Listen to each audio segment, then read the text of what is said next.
Merry everything and happy always. I love that. What's up, Mr. E?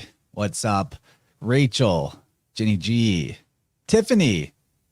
And we've got a lot of great people in the chat already. Good to see everyone. It is time for Vibrant. We're just going to do this casual Christmas party style. We got two of my best buds, Gabe and Dylan, ready to answer questions. Or if you don't have questions, then we're just going to vibe and rant. You know how it is. But yeah, what's up, guys? Dylan, it's been a while since we got to share a screen. How you been, buddy?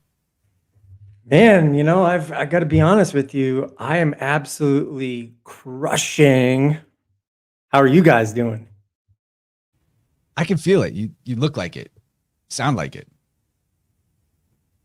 Hey, do you notice anything about my hair? If you don't say it. But if you do, say it, because I've got some secrets. But it could just be in my imagination. It looks like it's black. No, that's just like I didn't dye it. It's just dark and it's kind of the lights are out. Never mind. Forget it. If somebody notices anything though, because I've noticed something, say it and I'll give you some secrets.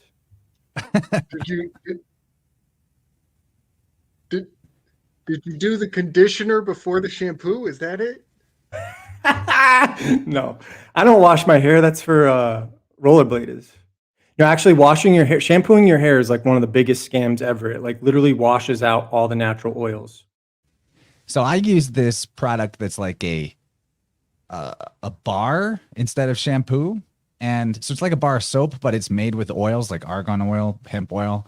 So it cleans your head, but it also puts oil back in. I don't know if that's still a scam, but it's hella cheap. It's like $5 for this little bar and it lasts me for months. No, I think like stuff like that and like conditioners and stuff are actually good because if you don't use it, your hair can dry out just because if, most people wash their hair with we wash our hair like every day.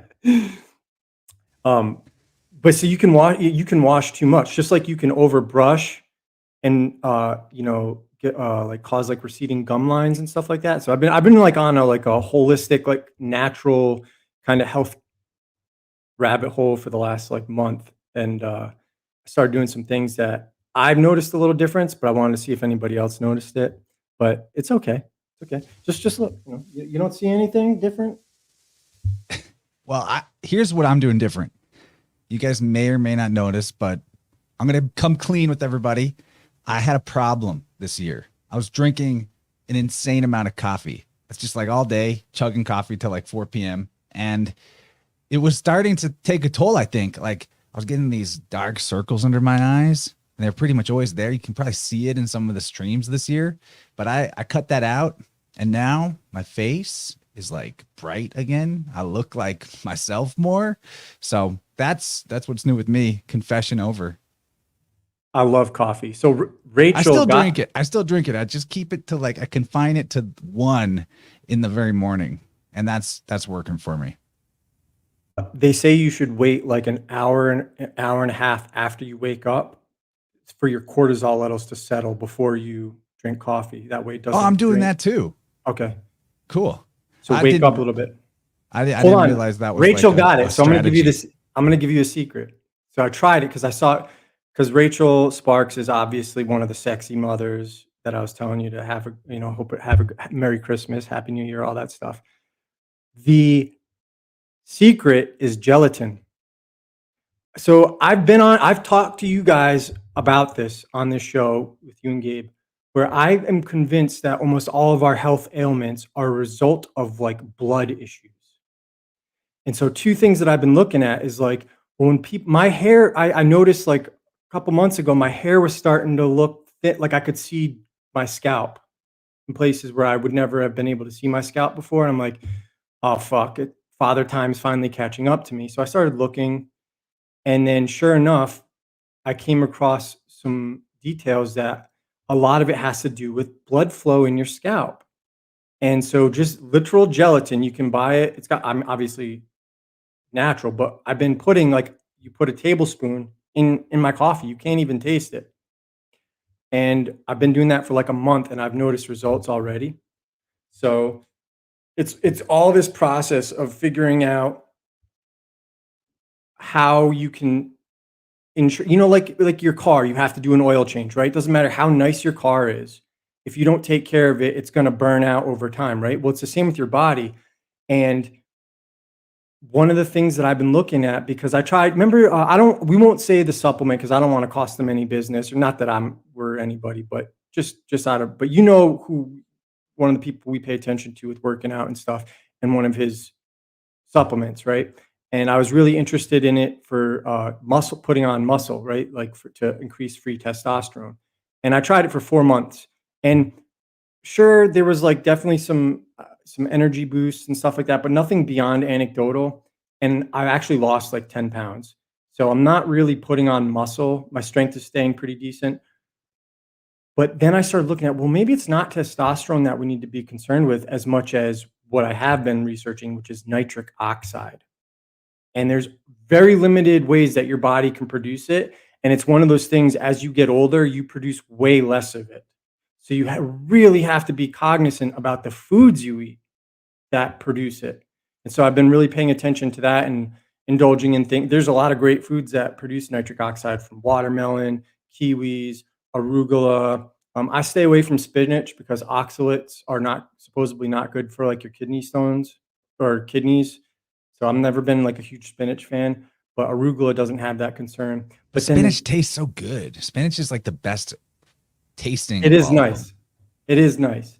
And then another thing I learned is Parmesan. So you know how, like, if you think about Parmesan cheese, like Kraft or like America, it's like the most unhealthy thing ever. Well, you know how you guys are you subscribed to Crow? Do you ever like you've talked to Clive DeCarlo and stuff? You've had him on. You've heard him talk about K2, right? Definitely. So I've tried supplements. I've tried supplementing everything. I know that supplements do not work for me. And I'm not saying it's for everybody, just for me, it's pointless. There's nothing that happens. But what I've noticed is some of the stuff that people talk about with supplements, there is validity to them. And one of the things that, you know, Clive, I first heard talk about it was the K2. The thing about vitamin K2 is it's only produced by certain bacteria. So it's one of those things that's only been known in recent time. Well, it turns out Italy has really high standards for the way they make cheese. So if you get Northern Italian, like hard cheeses, like Parmesan, like actual real Italian cheese, otherwise, you know, it's not meeting those standards. Dude, the real Parmesan, they're doing this thing now where they're like microchipping the outside of the cheese wheel because there's imitation cheesemongers, and it's, you know, if it's not from the specific place, it's not Parmesan. It's not the real. Yeah, but Parmigiano. There's something to that because of the standards. They do that. They're like that with the wine too. Yeah, you got to do like a 10-year apprenticeship to even make the real Parmesan. Yeah, and so just to wrap it up, so that K2 that is being made by the bacteria, I think also sauerkraut helps make K2. Well, that actually decalcifies the arteries. So this is all, so in terms of all, again, it's all going back to blood flow. That, I guess that's the overarching thing. I know I'm kind of scatterbrained because I haven't really talked about it with anybody. But the overarching thing is all these things help with the blood flow and all that. And since I've been doing that, I've noticed like dramatic results in certain areas. And so definitely, hey, what's up, George? George, we're playing the call-in show game, so I'm putting it out there for everybody. We can take calls. If we need to, I might even throw the StreamYard link into the Vibrant Telegram channel. I've posted that in the YouTube live chat. I'll do that again. Post that over to the Rockfin as well. Yeah, other places I might be streaming, you're out of luck. You have to find it on Telegram, but pop into the Vibrant call-in channel on Telegram. Leave us a voicemail if you want. You know, speak up if you might actually want to call in and come on screen with us, whatever works, or just leave us some questions in the live chat in any of those places and we'll get to it. Yeah. Gabe, what are your confessions or recent changes to your body now that you're getting older? Oh man, that's a great question. It is an awesome adventure. It is really an awesome adventure. I keep I'm of a mindset that I'm actually terrified of how long I'm going to live. If I'm doing this good at this point, I am in for a real long haul. And I don't mean to brag, but my grandma, she's pushing 96 and she's got a nice long way to go. And she did just fine all the way to the end of the pier. She's going to be one of those grandmas who gets the running head start and launches off the end. So she's got a ways to go, and I definitely got a ways to go. I'm not as physical though. I've definitely adjusted, so mostly because the lockdowns, there's nobody to dance with, our capoeira groups shut down. And so myself, I'm much more in this, in the walking pace, which is just appropriate for my mindset these days. Do you count how many steps you do a day? Like just like ballpark? Is it something that you try to meet or no? I shoot for 10,000. I do it on a treadmill.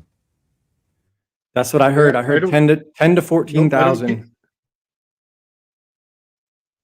Walking at 3.0 I don't know. miles per hour on a treadmill, you need to walk about 80 minutes to, in addition to normal walking around throughout the rest of the day to get to about 10,000.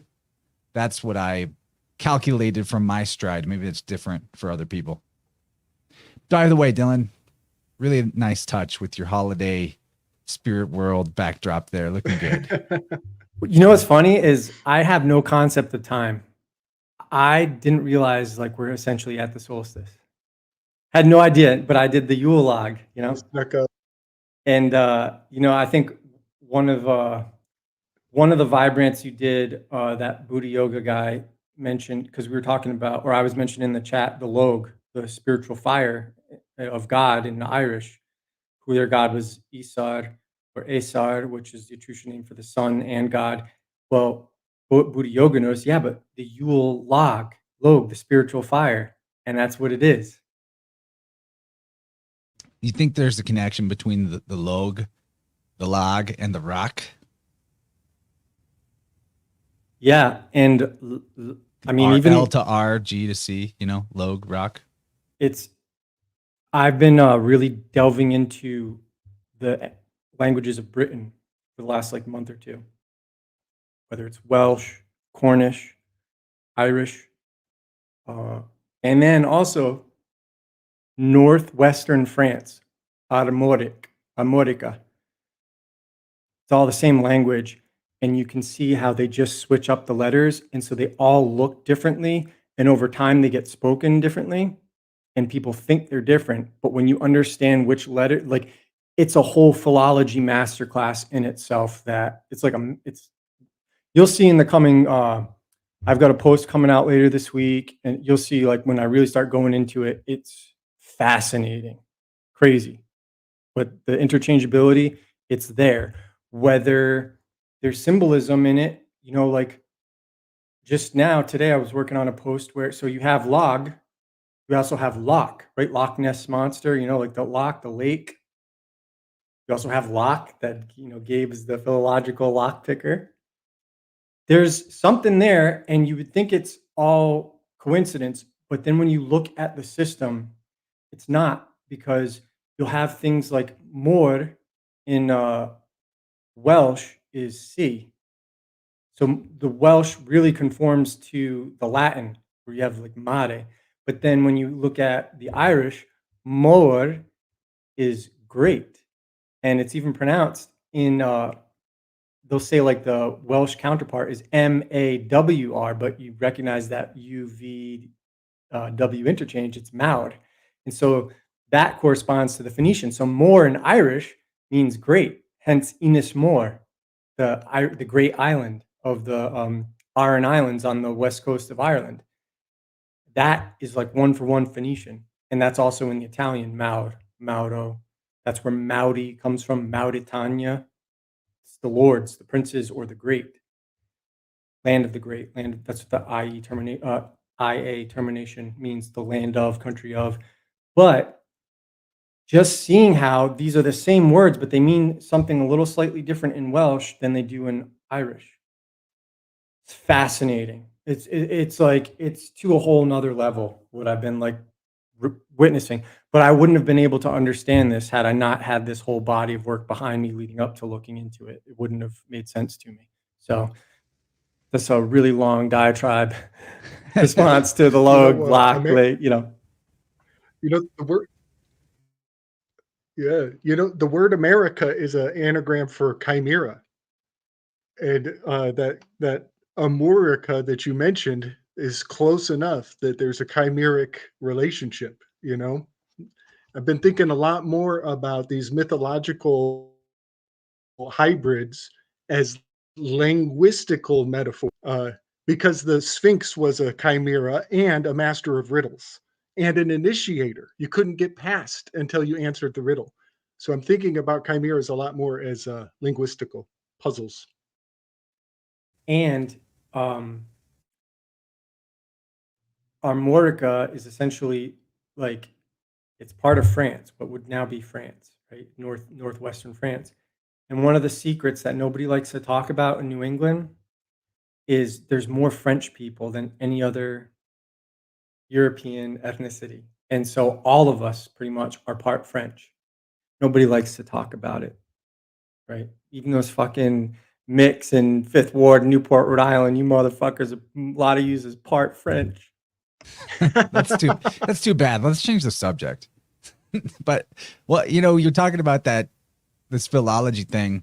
I was just reading some Higgins today in Anacalypsis, and he makes a really good point that I don't think we've brought up before, but that we may consider that we have to really stretch our minds to see these letter swaps and the interchangeability or the variations of spelling.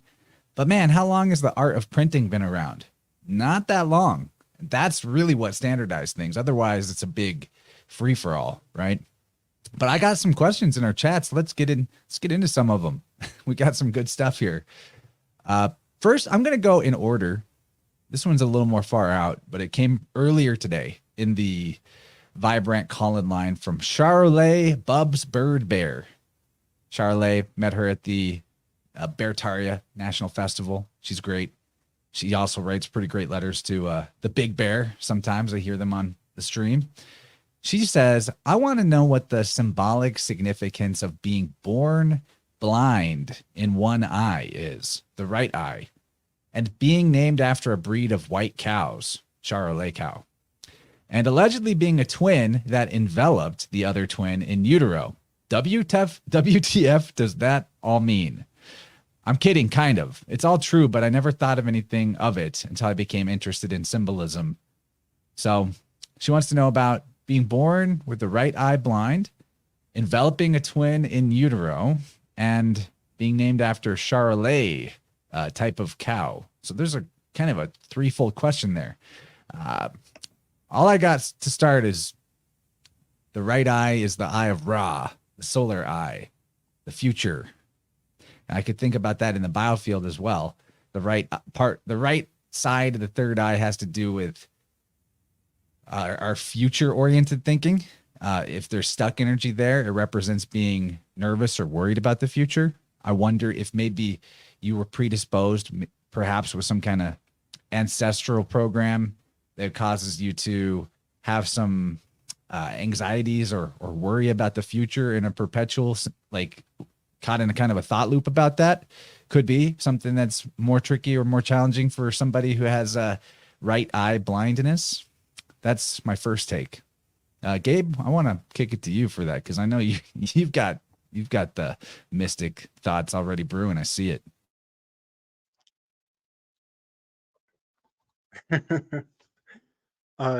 Yeah, I definitely agree with that. That foresight corresponding with the Eye of Ra.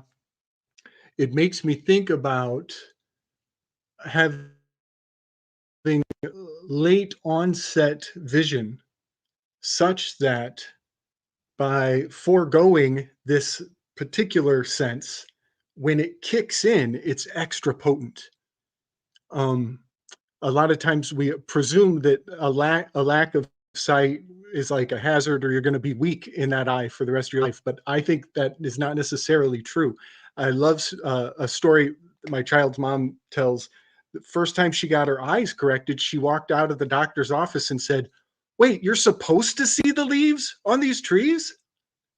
And I just love that story because I've never thought about not being able to see the leaves on the trees, you know? And so there's like a, and so now that she can see the leaves, there's like hidden wonder powers that she can activate and maybe be like a new virgin territory psychically for her. So while it seems like a hindrance, sometimes those late bloomers actually come out with wonder powers, like late onset speech in children. They actually come out with like highly developed internal landscapes that we could learn from. Um, and then because you mentioned Io, it triggered a wonderful synchronicity. I'm going to share a poem with you. This is a poem to my daughter, and it has Io in the poem.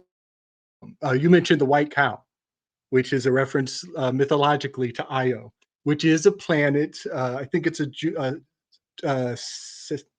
Jupiterian moon that some people think is like the library of the cosmic Alexandria hiding on it, and it is the model that the Death Star was based on.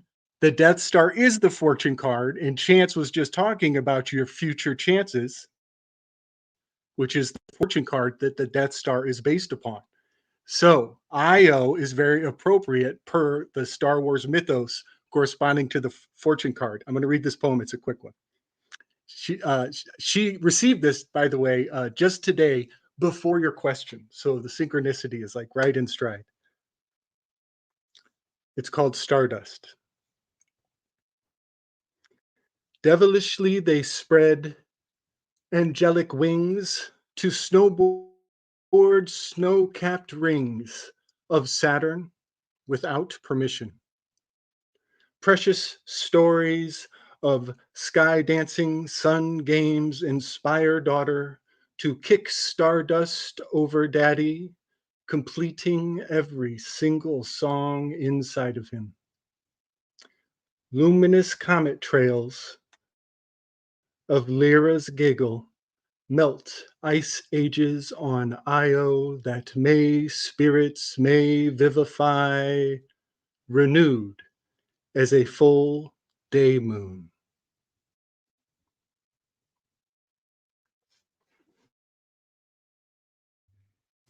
Your daughter wrote that? He wrote that for his daughter. Gabe's got serious poetic chops. I'm like, he's a reincarnated Greek tragedian, philosopher, comedian, all of the above. He's done it all. Got some kind of weird soul star power. Do you remember what Samis said about the oldest stock of Britons? What they were called and who they're from? I don't. The Bardi, the Phoenicians, the Bardi. And that's where the bards come from, because they were legendary like Nice. songwriters and storytellers. And what they would do is they again, we're talking about a priest class, and they would get hired by the rulers to tell these great stories about them. You know what? To add a little more to Charlotte's three-part question, would also say Barty party. Charlotte being named after a cow might, rub one the wrong way at first. But when you think about the symbolism of Taurus and the mother, maybe that's indicative of a life mission to be like a nurturing mother. And even more so with the right eye being the blind one, that's the masculine future-oriented eye. The left eye would be the feminine, the moon eye. So maybe it's just like multiple ways your life was by design or by spiritual choice before incarnation meant to really just focus on like being a good mom and not really worry about any of that masculine side of stuff so much. Yeah, that rings true for me. I know that I met your son at the festival too. Seemed like you were a great mom to him, and who knows, maybe you're also a Taurus. That would be pretty cool. I'm going to move us to the next question. My beautiful wife, Jenny G, she wants to know from all three of us, what was your gateway to awakening in the conspiracy rabbit hole? What was your gateway drug for conspiracy? I'm going to start with Dylan. For me, it started really young because I went out to Hollywood when I was 20, and almost immediately, because I used to be like kind of like that, like good looking, like Ashton Kutcher twink, like that Justin Bieber haircut and all that shit. Back, like lesbians who look like JustinBieber.com. Remember that site? Like I probably could have got on there. So I got invited to a lot of parties where a lot of powerful people are trying to hook up with young people, and there's kind of like this promise for oh Jesus, There he is. look at that lesbian.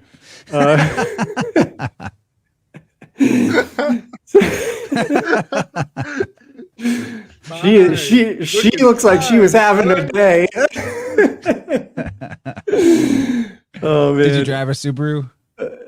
No, never drove a Subaru. But actually, speaking of the bull, my first car was a Taurus, a Ford Taurus wagon.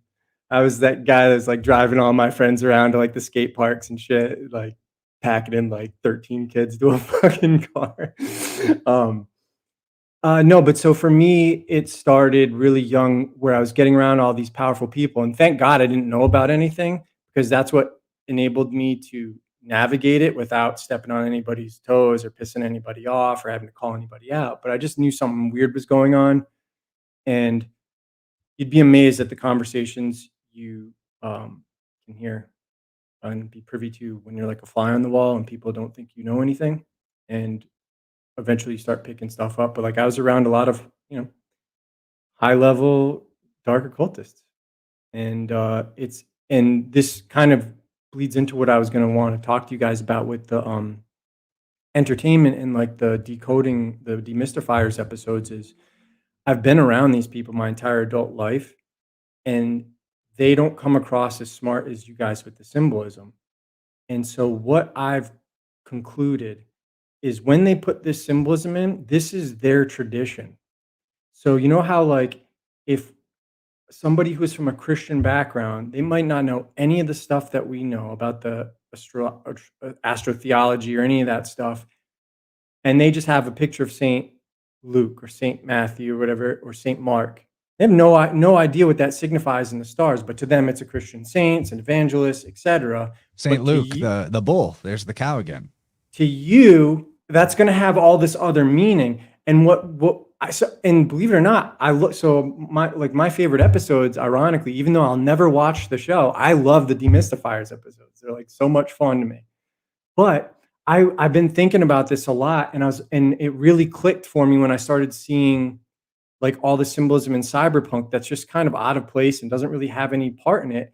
It's kind of like if you were a Christian making video games, or a Muslim. Muslims wouldn't, because you can't do any of that idolatry or graven images and all that shit. But if you were looking at a Christian developed film or series, you would have a lot of occult Christian symbols that to people like us, we'd see them and it would mean all this amazing stuff. But to even them who put it in there, it's just the traditional symbolism.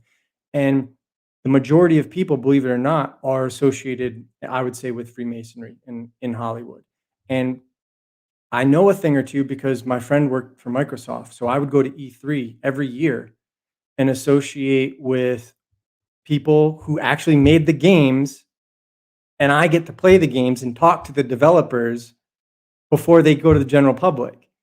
And there's all kinds of occult symbolism in these games, but they themselves never tip their hand, nor do they ever come across as somebody higher minded or spiritual that knowing this amount of knowledge invariably propels you to. You don't know all this stuff and then still say like a Pepsi drinking, like pizza eating, unhealthy average American. Like this knowledge raises you, literally. And what I've concluded is I got exposed to this so long that's why I'm not intimidated by it, because I've moved in these circles at lower levels, and it's not as sinister as you think, or as most people think, and it's not as intimidating as most people think. And a lot of these people are good people. It's just they're what they were brought up in. It's their Christianity, right? Seeing statues of Anubis in Militech buildings and, you know, in Dogtown and the Phantom Liberty, you know, all that, talking about the cyberpunk games. It's just there. It has no, it's not part of the story. It's just there. And it's because it's their tradition, right? That's all it is. Well, you know, the guys that made that game are Polish. That whole studio is in Poland. Not saying that that means they aren't related to the tradition. I mean, if you look at the other game series that they are notorious for, it's the Witcher series, and that's about as full as you can get with occultism. Although they don't pull in specifically like references to gods and goddesses of real life, so to speak, but they do have like those themes are still all the way riddled But through they it. didn't write The Witcher, right? That's So true. just like they didn't write Cyberpunk, they're huge fans of it and they're making it. And that's not to take anything away from them, because there's a lot of creativity that they do and they bring to the table. I'm just saying, like, you know, maybe somebody is directing them. Just put this in there.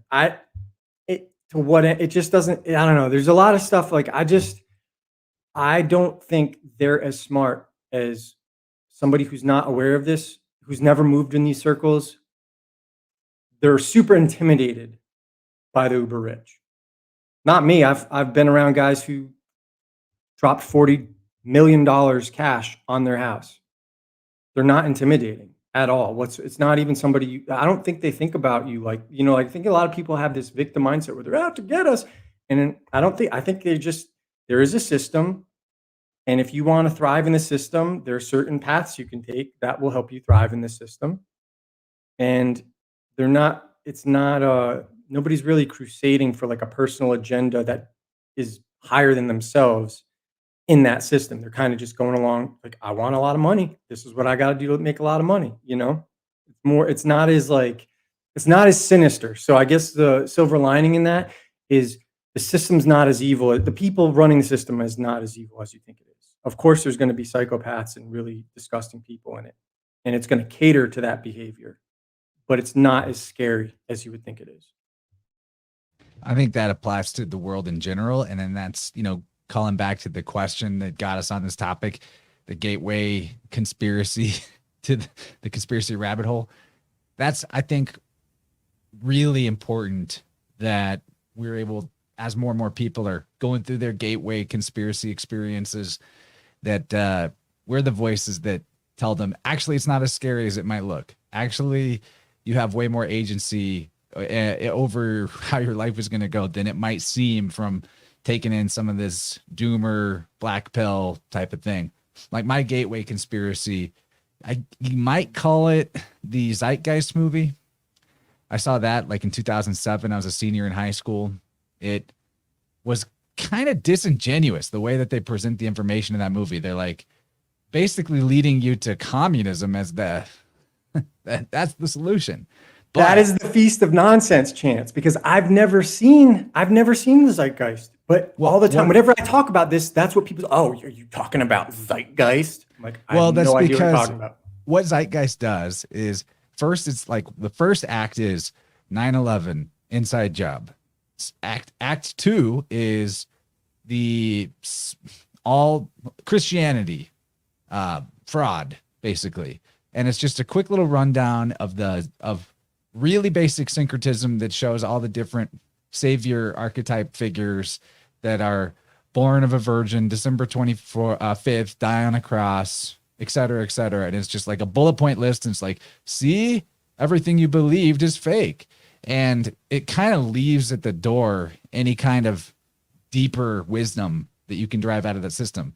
Instead of showing you that the syncretism there as like, and the reason is because it reflects nature. And you're supposed to learn about yourself and about nature through this system. Instead, it's like, it's fake and gay, and you've been scammed, and you should completely drop any ideas about like looking into this further. It's obviously a scam. And so after, I don't know if it's really my gateway into conspiracy, because after I saw that, I was 17, and my reaction was to just go into some cognitive dissonance, externally pretend like I was still the good boy raised in the church, like I, you know, always had been before, but like inside feeling more towards the atheism route, especially as I got into college. And that's what all my teachers were pounding into us. Postmodernism, nothing means anything. Everything's pointless. And I didn't really look into conspiracy any further. But again, Zeitgeist, I think it was Zeitgeist 2.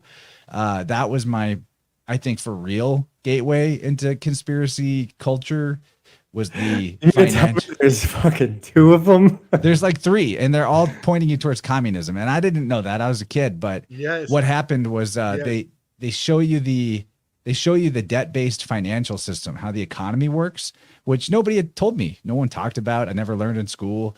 I ended up doing my, what was it? They call it the capstone project for my English major in college about how our economy works on debt. And it's the game of musical chairs where the more money is created through credit, the more is owed from interest. And it's like the never ending, massively spiraling out of control debt system that causes all the like pointless manufacturing expansion and like jobs that don't matter and yada, yada, yada. So that was probably my real gateway into conspiracy, was how the financial system works and how our money is actually debt.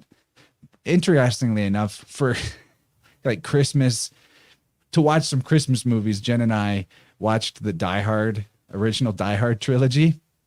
And I had never seen those movies before. But I noticed that in Die Hard, the first Die Hard movie, the bad guys are stealing bonds, bearer bonds. And then I don't think there's any money being stolen in the second movie, but in the third movie, the bad guys are stealing all the gold from the Federal Reserve where they've like got other countries' gold in the bank. So I noticed that in Die Hard, the bad guys are only stealing actual money. They're not stealing debt notes. And that was interesting. There's more stuff in the Die Hard movies too. But yeah, that was my real entry, was the financial system. I think that's what really got me going down the rabbit holes. How about you, Gabe? First of all, I got to give you all the props for initiating Jen into American culture by reminding everybody that Die Hard is a Christmas classic. I totally forget about the Christmas. Well, she initiated me into Die Hard. She's got me to watch it. She'd already seen it. I was the newbie. Big up, Jen. Big up. Set this boy straight. That's great. I love that. You are spot on about the printing. The alloys are really the source of it all. Those tablets, that's the noble lie. There's the pottery clay class at the bottom, and then there's the bronze, and then they stack different alloys, and the silver and the gold are 2-headed gods at the top for the East and the West. That's totally spot on. And Zeitgeist also, I think everybody, if you haven't, I think sometimes it is beneficial to like, it was started off really good, like with a couple nuggets of really reliable truth, Like a poison pill, Gabe? the Advent alignment of Orion's belt, just like, yes. But then all the other asks that they stack up on top of that one little nugget are really fascinating. But what I've learned from Zeitgeist is when it's a classic bait and switch, and while they're pointing their hand over here, the coin is always in the other hand. Well, they're putting all that attention over on Orion. And sure enough, in my path, it's a very long arc here, but Orion is the Rider-Waite full card initiation. This is the PG level of the occult world. And I have discovered that the Thoth deck has this fall orientation.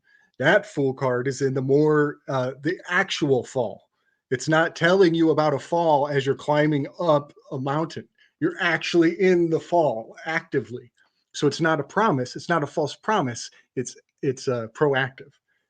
So that is something that I've been like, while Zeitgeist is telling everybody, look over here, I'm realizing there's so much more echoing deeper truth elsewhere.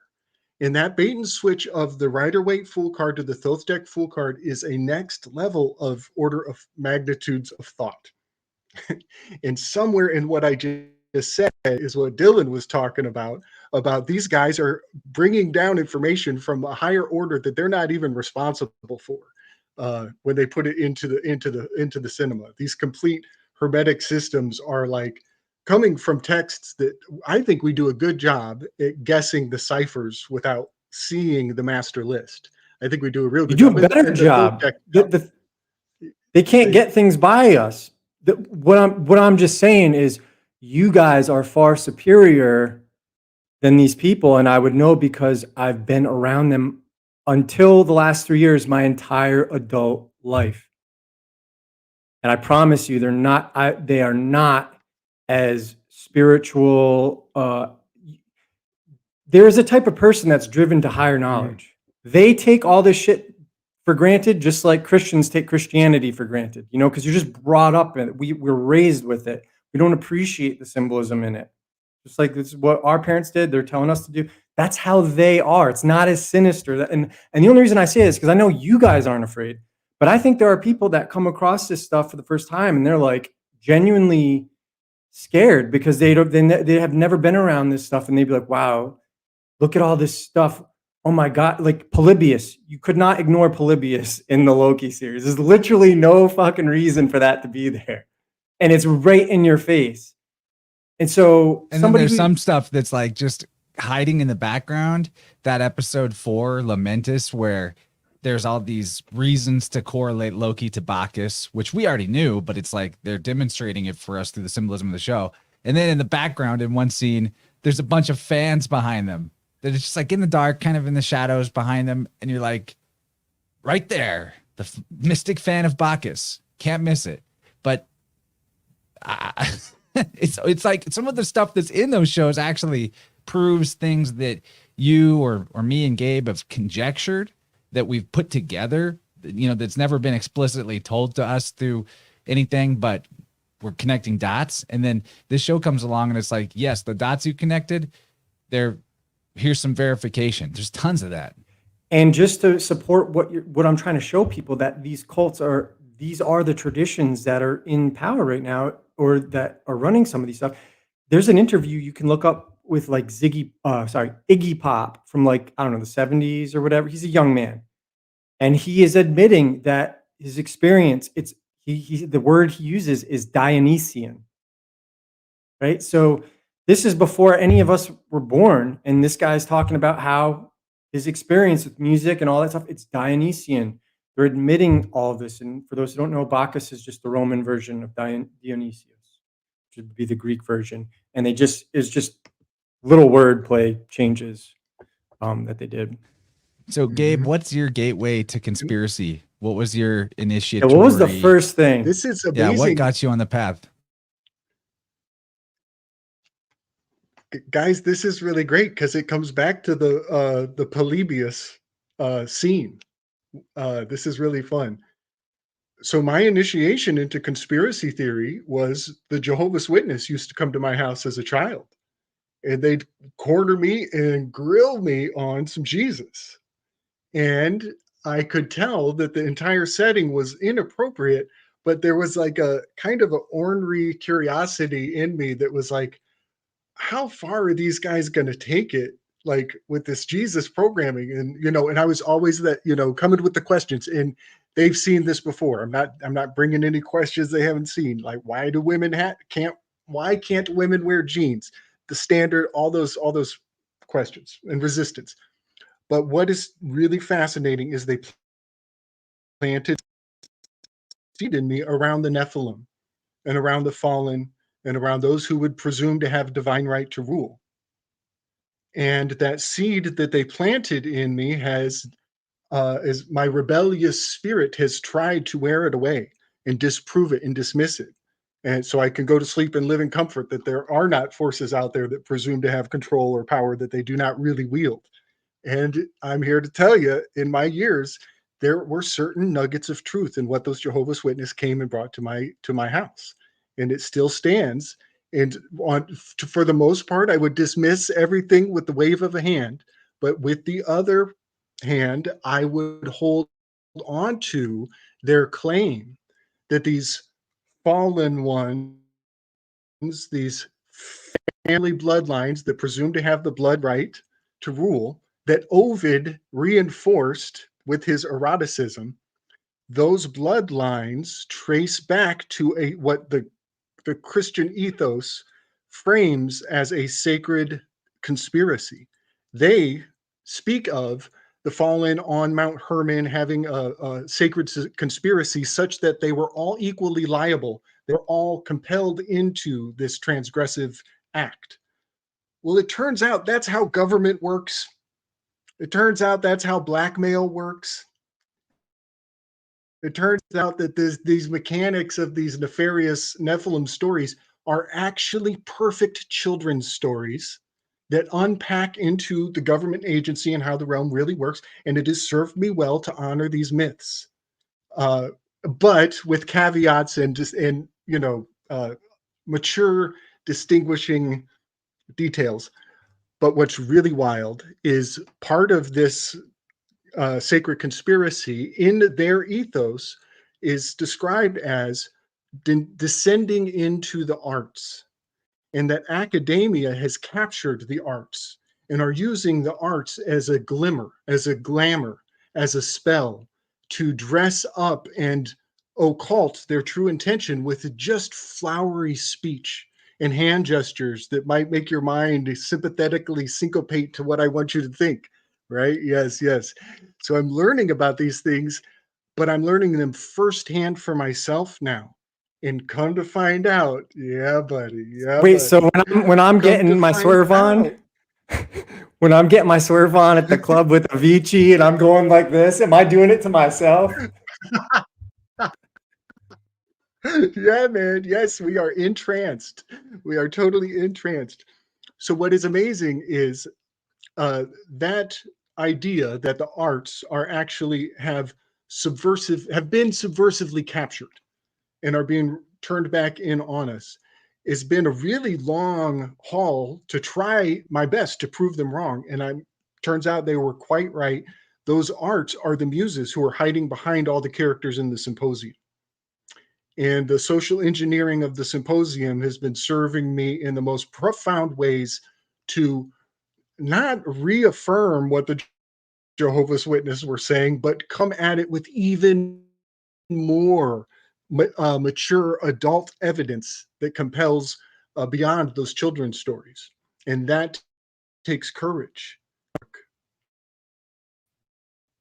for your logos, and to find all the other books that support this worldview. And so these arts have been captured. These muses are held hostage. And chance this is why all of the narrations come through hostages. It's why it's Homer, it's why it's Prometheus, it's why it's Andromeda. These muses are they've been industrially locked away, we'll say, but we got a real good sense of their art craft. So yeah, the Jehovah's Witness woke me up a long time ago, and I've been trying real hard to prove them wrong. And some of what they said, much like Zeitgeist, it still stands and it still serves me. That there is an unseen realm here, and there is a long, consistent legacy of controlling people from the unseen realm. Well, this symbolism and language, it is literally the gateway to the supernatural, because thoughts are supernatural. They don't exist in the physical world. They're here. It's part of the construct, but it's not in it. It's not something that physics could ever manipulate or whatever. It could manipulate other things that then manipulate the thoughts, but the thoughts themselves are not physically attached. And to ignore that it's kind of just ignorance. Right. But speaking of the Jehovah's Witnesses, one of my good friends, as in like first grade, I didn't know what Jehovah's Witness it was at the time, but it turns out that's what he was, and that's what his family was, because my mom told me about this later. But when I was 5 years old, they told me that Santa, it wasn't real. And I was like, get the fuck. I was like, no way, no way. And like, I went home and I remember going to my mom, I was like, Mom, is Santa real? And like, there was that thing, and later on in life, she was like, "Yeah, it pissed me off so bad when they told you that," because then my mom had to tell me that, yeah, Santa's not real. What I did was, I don't know if you guys remember, there's this toy when I was pretty young called a yak back. And it was this little handheld device that you could talk into and it would record whatever you did. But it was like a one-off. So you could only have one recording saved on it. It had probably like a 30-second or 15-second limit. And so it was just a toy, right? It's just for fun. It seems like so low tech for today's standards. But I left, I don't know, I was probably 6. I left that out next to the Santa cookies with a note that said, "Santa, please leave me a voice recording so I can verify that you're real." I mean, you know, I'm paraphrasing into adult speak. I said that as a 5 or 6-year-old. So I've always been a truth seeker. My dad left the recording. He was like, "Ho, ho, ho." I came out the next morning and I was like, "That's you, Dad. That sounds just like you." So I caught on. The signature of a voice is unforgettable. Have you guys ever noticed that? Like when like loved ones or like friends die like a long time ago, your memory of their voice is it is like one of the most pristine things about them. Easier to remember than their face even. And I think so. Yeah, there's something about that. And it, what you were saying a minute ago, Gabe, made me think of another, you know, just like a one-off weave, like a little one-off Marvelous Demystifiers weave. We've been watching The Iron Fist, which it's been out for a while. It's a kung fu Marvel superhero show. But the what I noticed about that show in the rewatch, because I hadn't seen it for years, when it first came out, I think I saw it, and I wasn't hip to very much in the legal sorcery world, or I mean, I've come a long way since what 2016 or whatever it was when that originally came out, maybe even earlier than that, maybe like 2015. And the thing I wanted to point out about that show, because you brought up the Jehovah's Witnesses and the unseen forces that guide the realm, the bad guys in all the Netflix era Marvel TV shows are the hidden hand, right? A ninja clan from the East that are like immortal or whatever, that have got the secret teachings from the Great White Brotherhood and they've corrupted it. I mean, I'm not even exaggerating. That's literally what's going on in the Marvel shows. But the Iron Fist, the main character, when the show begins, he has been missing for 15 years, so he's legally dead. And then the main antagonist of that show is a guy who also died, and he's off the grid. He's off the chart. Basically, both characters that are the guiding forces for all the change that's happening as a result of the plot of that show are two guys that have legally got no straw man. They're both completely free from the straw man. And even though they're like the black and the white sort of opposing forces, the real problem is the hidden hand that is manipulating both of them. I just couldn't miss pointing that out. That you know, even in whether or not it's intentional, I feel like it has to be intentional that they made both of the protagonist and the antagonist legally dead, and thus no straw man. It's kind of wild, really. I think what you're talking about is I can't prove it yet, but I'm almost 100% sure. This is why none of the old Italian families in America, if you look at the immigrant classes, nobody was like the Italians, right? They come in and they're like, within a century, you're having to ask them for permission to build a skyscraper in New York. You know what I mean? Like, well, in this show, these guys, the legally dead antagonist and protagonist, they both own property. They both control wealth. They're like, you know, they're the ones that are administering trusts, and so like literally, and what do they do? Dollars. What do they do, and what do the Jews do? But they all change their names by like a letter or two. So the new one is the one that's in the legal system, but their family name is outside it. Yeah, yes. They're kind of giving away some secrets in that show. I can see that. I'm going to get us to some more of the questions though. Because I want people to keep asking questions. We're doing the Ask Me Anything game. You know, Tiffany wants. Oh, go ahead. The Gabe, I think you need to drop hand, out and pop back in because you're on a wicked bad delay. right? We've kind of woven on this before that He's like that. I gotta send him a Wi-Fi all right, I'll be back. extender. I don't think that popping in and out will change it, Gabe. It's kind of how we've been when we're on your laptop. It's all good. We just gotta like play with the timing, give Gabe a little extra room to Right, but he was roboting. Oh And yeah. usually when you're roboting, it's That's just how he talks. What? Okay. Well, I'm gonna wait for Gabe to come back. He'll pop right back in. But wow, we got some good questions in the chat. The first one here, Tiffany. I've been having weird dreams lately about telekinesis. I don't know much on the subject. What are your guys' thoughts or knowledge on it? That's a really interesting question. I have dreams like that sometimes where I can, whatever I put my hand out and I'm like, "Urgh."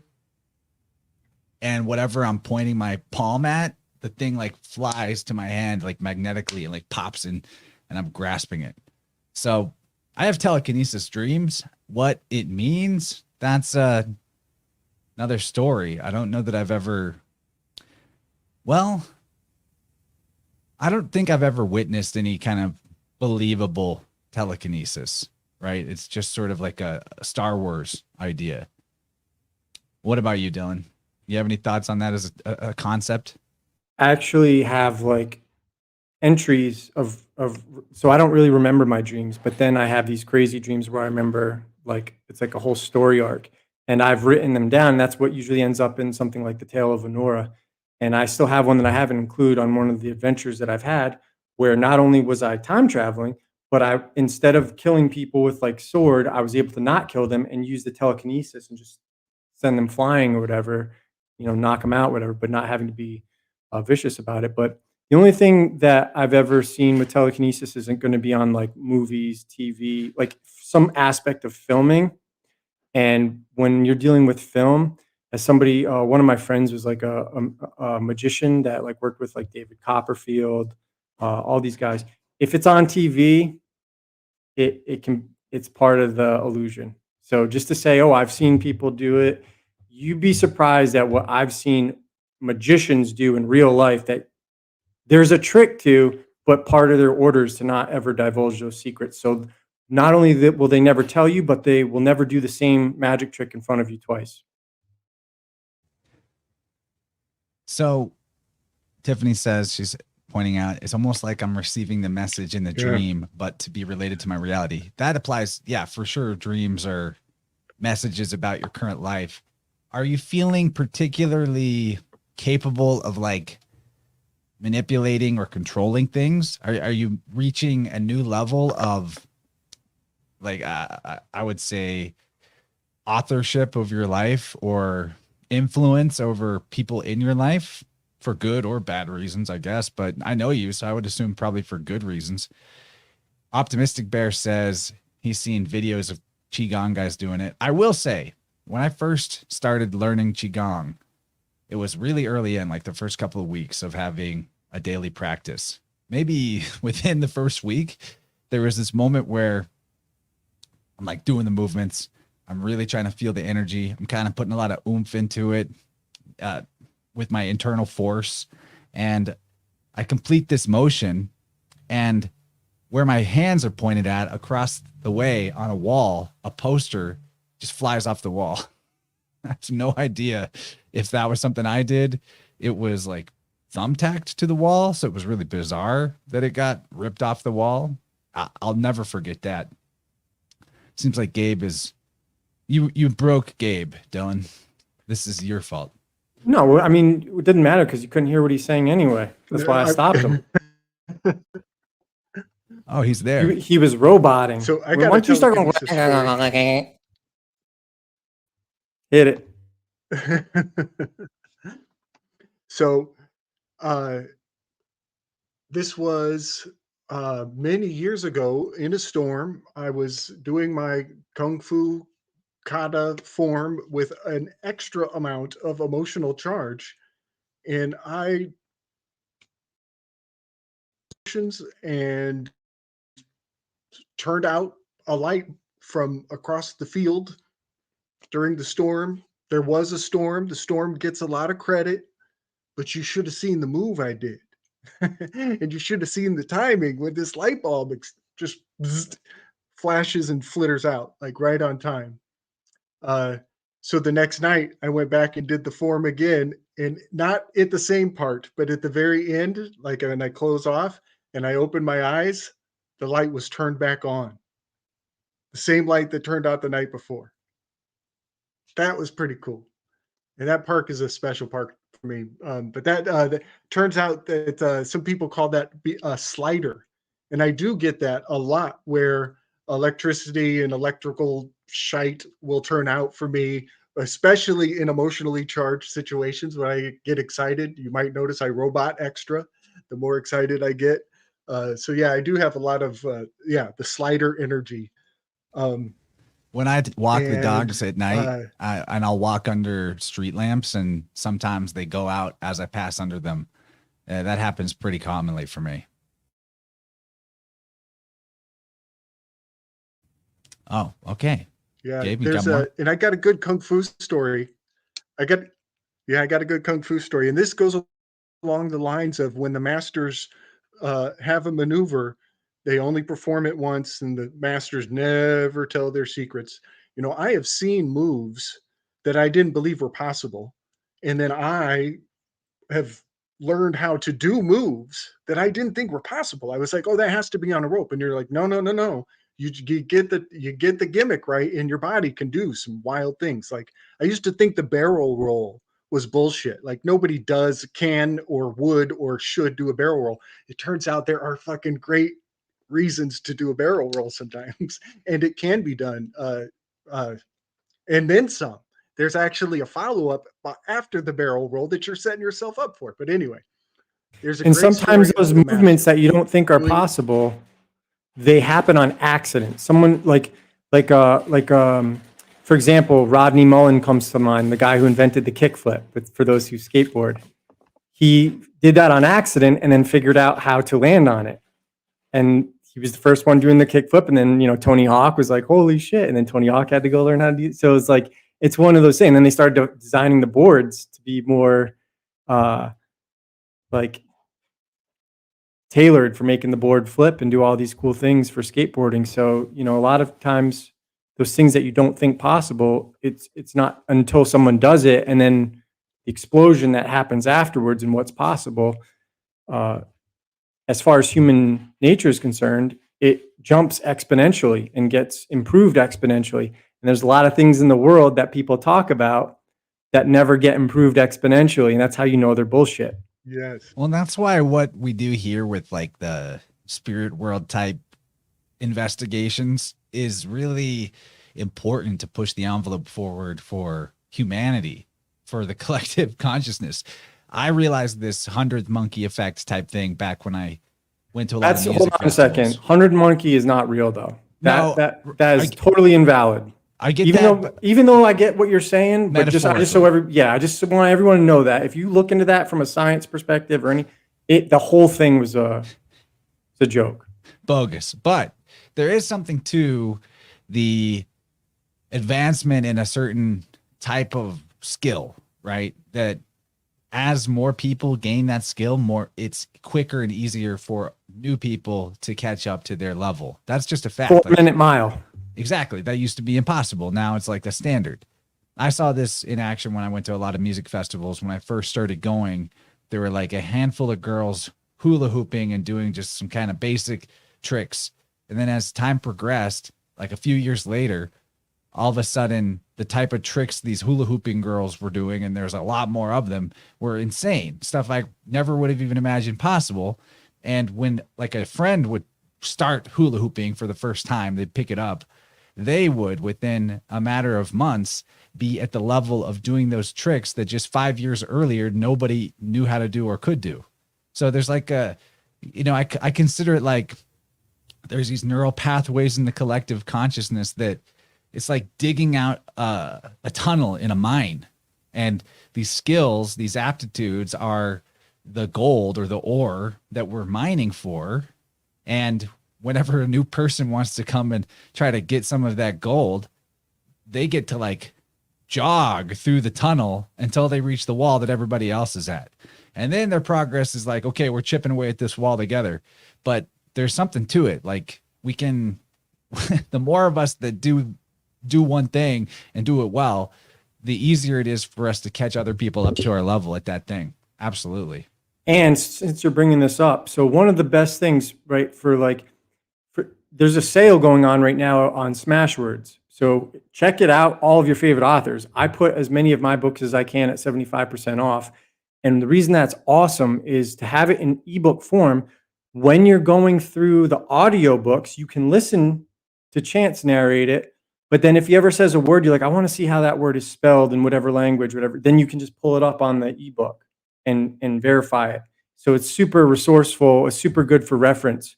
So I just wanted to bring that up because, you know, the work that we've done with Spirit World is not getting enough attention, and it's literally trailblazing.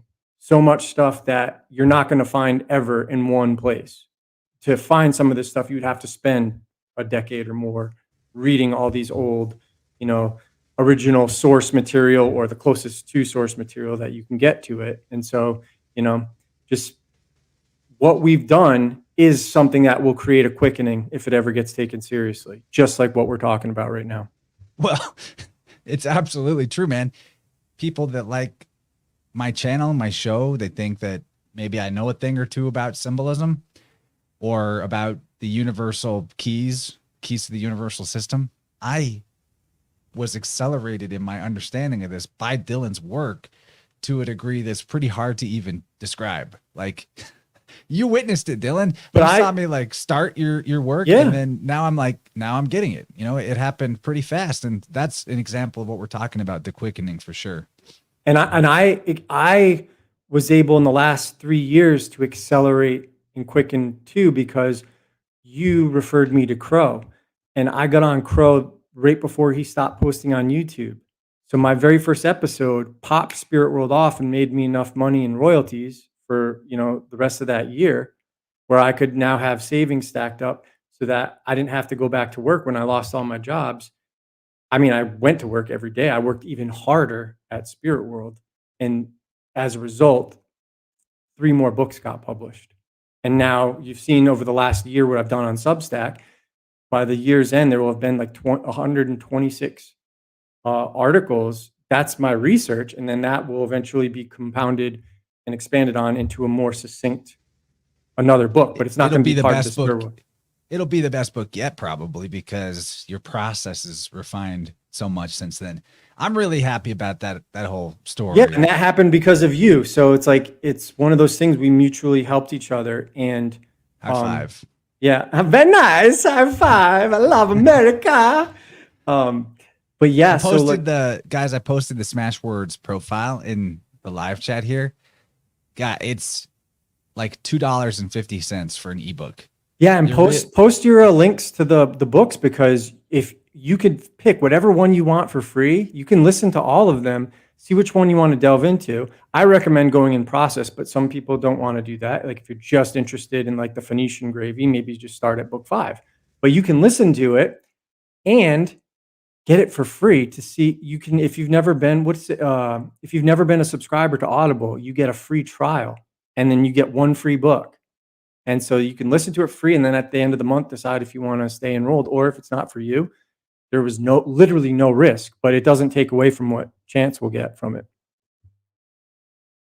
Yeah, I'm grabbing a link right here. People can start with July's End. Here's the audiobook narrated by me. But let's get back to some questions here. I think Gabe is still here. He's just invisible. Oh yeah, back the subject of dreams. I don't know if we very well answered the question about telekinesis, but the fact that dreams came up, I had this dream a few days ago. As much as I like rail against the whole, white light trap, the demiurge, the creation is a repeating incarnation, prison of Lushing, soul factory, blah, blah, blah, blah, that whole thing. I had a dream that was basically that. It was so interesting. You know how time dilation can occur in a dream where I don't know how else to describe it other than in this dream, I started like in the middle of a different life. I was a different person. I had awareness of my entire life up to that point, as if I was literally like in a completely different life that had a full timeline. And that life, I lived through it. I got killed in this dream. And then I was in the place between lives. And I figured out how to get into the next life, which I had no choice. I had to go to the next life, but I figured out how to keep my memories when I got to the next one. And so I'm there and I'm like, I jump in the middle of the next life again, but with full awareness of everything that had happened up to that point. And then the people that were like my family and friends in this new life, they were the same souls or the same beings as who was there the previous time, but they had all forgot about the life before, but I remembered it. And basically I went through this like a few times trying to help people see like, hey, we've been doing this. We did this before. I know you already. And when I would get to the place between lives, I kept trying to get. You're like James Franco when he's about to get hung and he's talking to the other guys like first time. Well, there was like the way I describe it is the dance between being incarnated, the dance between being incarnated and the in between lives was on stage and backstage. And I kept trying to get back to the backstage. I think I even like intentionally left the stage, aka like died on purpose in the dream at one point. And then there were guards here. And then there were guards backstage and they wouldn't let me leave. So I had two choices. I could just hang out backstage and couldn't leave, or I could get back on stage. And that was it. You were like Prince and like, they're like, you better get back on tour. Keep dancing. So anyway, that was like one of the weirdest dreams of my life because the amount of time that passed in that dream was more time than I've been alive in this life. And I was like aware of it all. It's hard to describe. Do you still keep tabs on James Bomar? It's been a while. I like that guy though. I haven't. I mean, I don't subscribe to him anymore just because I don't really listen to any contemporaries relating to these subjects anymore because there's so much feast of nonsense. But one of his reels got recommended to me on Instagram the other day. And what you were just talking about, his Instagram handle, I think, is @AstralQuest. It might benefit you to look at it because that's exactly what he's describing existence, where it's like, you go to sleep, you dream, and you pop back in, and it's like, that's what life and death is. It's just more layers and layers of existence. And I think there might be I generally don't talk about these experiences, but I've had some experiences where I've checked out and like you're talking to other people about what like people are like whole teams of people are monitoring you as you go back into it. And that's what's blown my mind about the cyberpunk game is because there's a lot of that with like the engram of like imprinting your personality and your thoughts onto material that can then be transferred. And it really does seem like the people behind a lot of this transhumanism in the occult, I think, have learned some things or two about the nature of reality, and they're trying to tweak it in their own way, and I think there might be something to the fact that your soul, whatever you want to call that supernatural energy, whatever that's piloting this thing, just goes in and out into different worlds. Yeah. So that was a dream. I'm with you though. I think like existence just oscillates in that way. We continue existing. When you were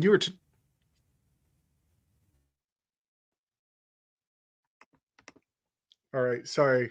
Coming in hot. Clear the road. Gabe, when you hear, let's do this. Kids, when you were talking about your dream, I was just going to say, don't stop. We'll stop when we hear you, but you don't ever have to stop. How about that? All right. I love it. So yeah, the other day in the chat, Chance, you mentioned that dream, and right away I thought about the Alethe River in Hades is the river that everybody goes to right away. You get off the tour bus and you go over to the Alethe and you drink from the river of forgetfulness.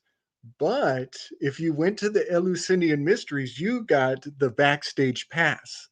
You have the secret golden child map that nobody else has. And here's the inside scoop. I'm going to tell you the Eleusinian mysteries. When everybody turns right to drink out of the dirty river, you turn left instead, and there's a palm tree over there. Go over to that palm tree and drink from that river that nobody else is drinking out of. And then you will remember everything. And the cool thing about this little nugget of Hades is it's the choice gift to an epicure. It's the perfect little nugget for your personality type, Chance. And the remedial kung fu skill of a number 7 is abstinence, is the ability to be like, none at all. No, not just a little. I don't want any. And so that remedial virtue is going to be like your angel on your shoulder when you get to the Alethe, and you'll be like, yeah, you guys can drink my share. I'm over here with the palm tree. Come on, Jen. Dude, I have to jump in. I just full stop. Do you know? Okay, so this is definitely something for Gabe, and he might be able to pull something. So I've got an article coming out later this week, and I talk about the word lethe, or it's lite because the eta is accented, so you got to pronounce it like a Latin I, but it means oblivion and forgetfulness or concealment. But I was looking into this, basically a lexicon for the Welsh, the Cornish, and the Armorican, and in Welsh, they have a word that's, I think it's Lith. It's Lhaeth. Then they have in the Cornish, the variant is Leat, which is Leath. And then in Armorican, it's Leas, which is Leas. And forgive me if I'm pronouncing them wrong, but it means milk. And I wonder if there is a significance between the milk and the Greek river, the you know how we talk about with like the rivers of milk and honey or whatever the hell, and I just wonder if there's something to that maybe Gabe will go on his next level and figure out. Yes, sir. Yes, absolutely. This is a big one, guys. This is a real big one. So this is such an interesting little weave here. Right now, my mind, I'm going to bring you guys to the big picture and bring it back to this Alethe and the forgetfulness and the loss of excellence, the loss of errate or irete, the excellence. I'm studying the erotes. The erotes are the passions. There are 7 of them, and they are like little cherubs, they're the train that comes along with Aphrodite. It's all the baggage that comes with love, and they are very fascinating. I think they're central to the Enneagram. I'm going to skip all the BS. I'll just cut straight to the chase. I think the erote babies, there are 7 of them. I think they only have 6 chairs. I think they anatomically attach to the internal mechanistic uh, uh, uh, play of the human experience, but they only have 6 seats. And so it's fascinating that you mentioned musical chairs earlier, Chance, in the spiritual realm, because these 7 angels, um, they have an order, they have a ring. It's called the train of frenzies. And you notice this word frenzies, it goes a lot of places fast, doesn't it? When we say the word frenzies, a lot of thoughts coagulate into a very, very fascinating hunt, and a lot of mythology attaches to the frenzies. But what I'm working on is that there's an order to this chaos, that the frenzies have to roll out in a very specifically, I believe, socially engineered fashion, that they can, like a switch, they can turn on and people can get to going crazy on each other. And generally, in a healthy society, these little cherubs are all comfortably arranged.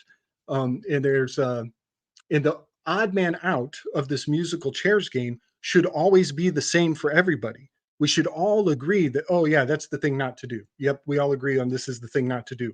And when they want to stir the ant farm, they rearrange the seats on these little cherub babies. And so that nobody has the same odd man out and nobody can see eye to eye. And that is, I think, what happened with the lockdowns recently. These little cherub babies are fascinating. They are fascinating. But I think some of the triggers, some of the evidence that this is the thing that gets your heart going out of control, put you in a frenzy real quick, is some of the trigger words that have been alchemically boiled down. Child trafficking, right? These are even child labor. This is literally the children, their inner child, doing these works, pulling on our heartstrings. Just a decade ago, these little babies were very orderly and very harmonic. But something happened in the past couple of years that have really shaken up the way that these erotes operate. There's a lot of confusion. Something has happened in the mechanics. It does map out on my Enneagram, turns into a real long story. But what's really wild, y'all, is the word erotes has this desire, this kind of, we presume too much sex on it. That's just because it is there, but it's not as much as we think. It's some of the spectacle. But what's wild is that that word for excellence is so similar. Erete. It's like, instead of erote, it's irete. And that is the word for excellence, which is so very vilified right now. In all of these excelling and demanding more, having that alpha mentality, that drive for excellence, that is what is in the crosshairs. And so, psychologically, this is all very profound. What I think I'm finding when I plug these little cherubs into the Enneagram, I think I have found what could be described as a word that has been misused. I think I might be looking at Greek religion. And the word Greek religion should not exist because religion didn't exist back then. We're projecting incorrectly into the past our own cultural lens. But when you plug these babies into the Enneagram, a machine starts to actually operate. And I'm seeing it in Loki in a major way. It really starts to operate, and it has a hermetic completion. It's completely intact. All the puzzle pieces are whole. There's no empty spots in. Well, that's not true. That's not exactly true. I think there's one extra puzzle piece, but I'm working that out. So the reason this is all super cool and has to do with excellence and excelling and accelerationism, because right now there is a spirit of accelerationism, ACC, that is running amok.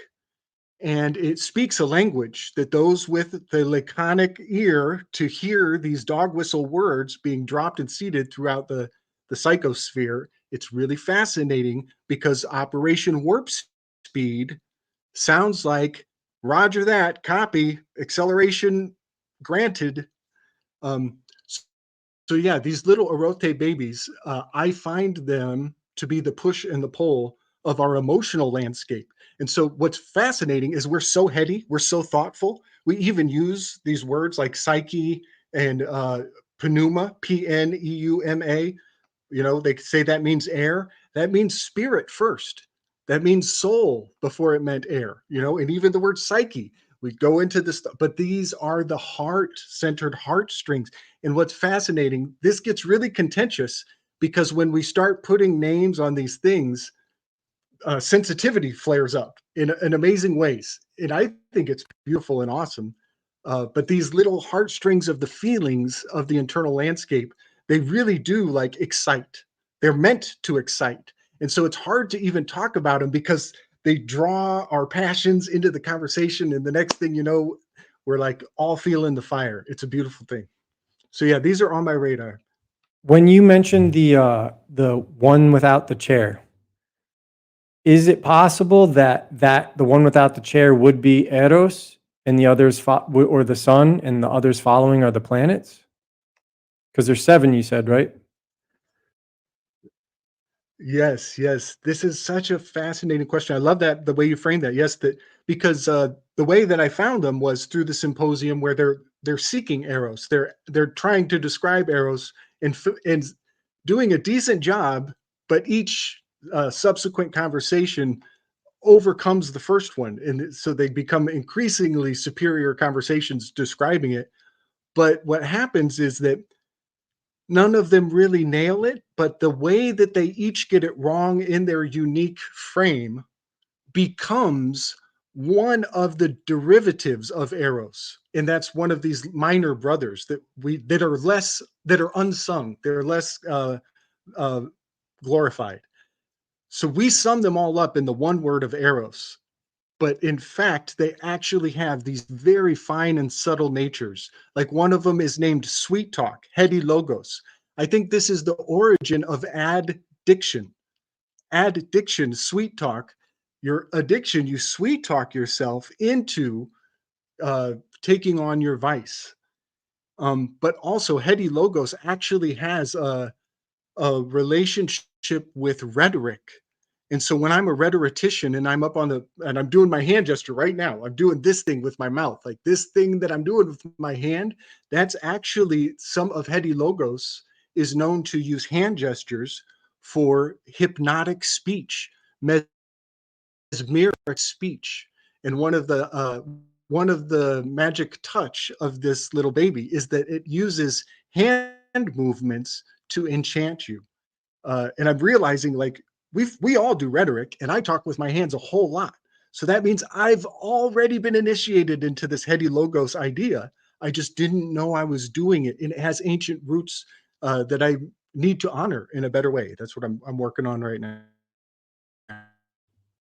And so are they all depicted as cherubs or just like just that one enteros? Just almost Antares. I think They they're yes, not they are all always. Sometimes little they're more grown up. Like this is Ontaros right here. and What here's I what's think might be going on. This may connect to yes, yes, the seven sages that come with Manu in the Hindu system. yes. Like because these Arates they come with hermaphroditus, which is exactly the same as the incarnation of Manu, or who is identical to Eros, and the seven sages that come with him, following the creation of everything from the Orphic or Brahman egg, Brahma Maya. Brahma Maya identical to Hermaphrodite. Like if you look closely, this is Hermaphrodite. There's a little ween there, and it's not clipped. So although what you're talking about is on a whole nother Yeah. level of understanding, like, Yes, that is the different flavors of the erotic or attractive principle, which is the savior aspect of the Trinity. But I think I can syncretize this if I put my head to it and, reviewed my notes. I bet that this relates to the seven sages of Menu from Hinduism. I bet it's the same thing.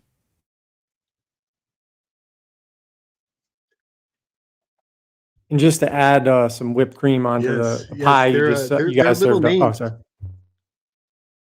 Go ahead, Gabe.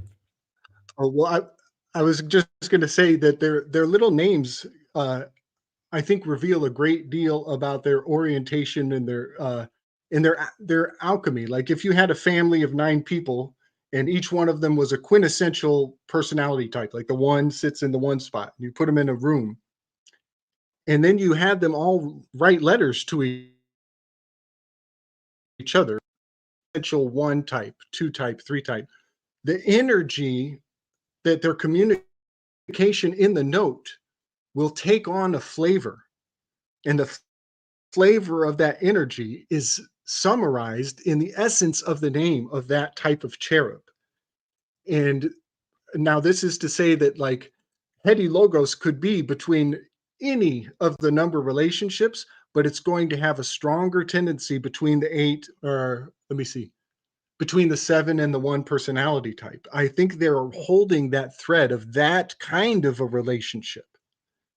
And so that is the kind of like fine minutia detail that we're talking about, the flavor of a feeling that these things are that ethereal, but I think they have a consistency that we can kind of resurrect.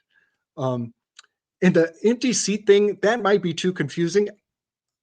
I have a feeling, I have a guess, and it might not help, but I feel like the extra cherub is supposed to be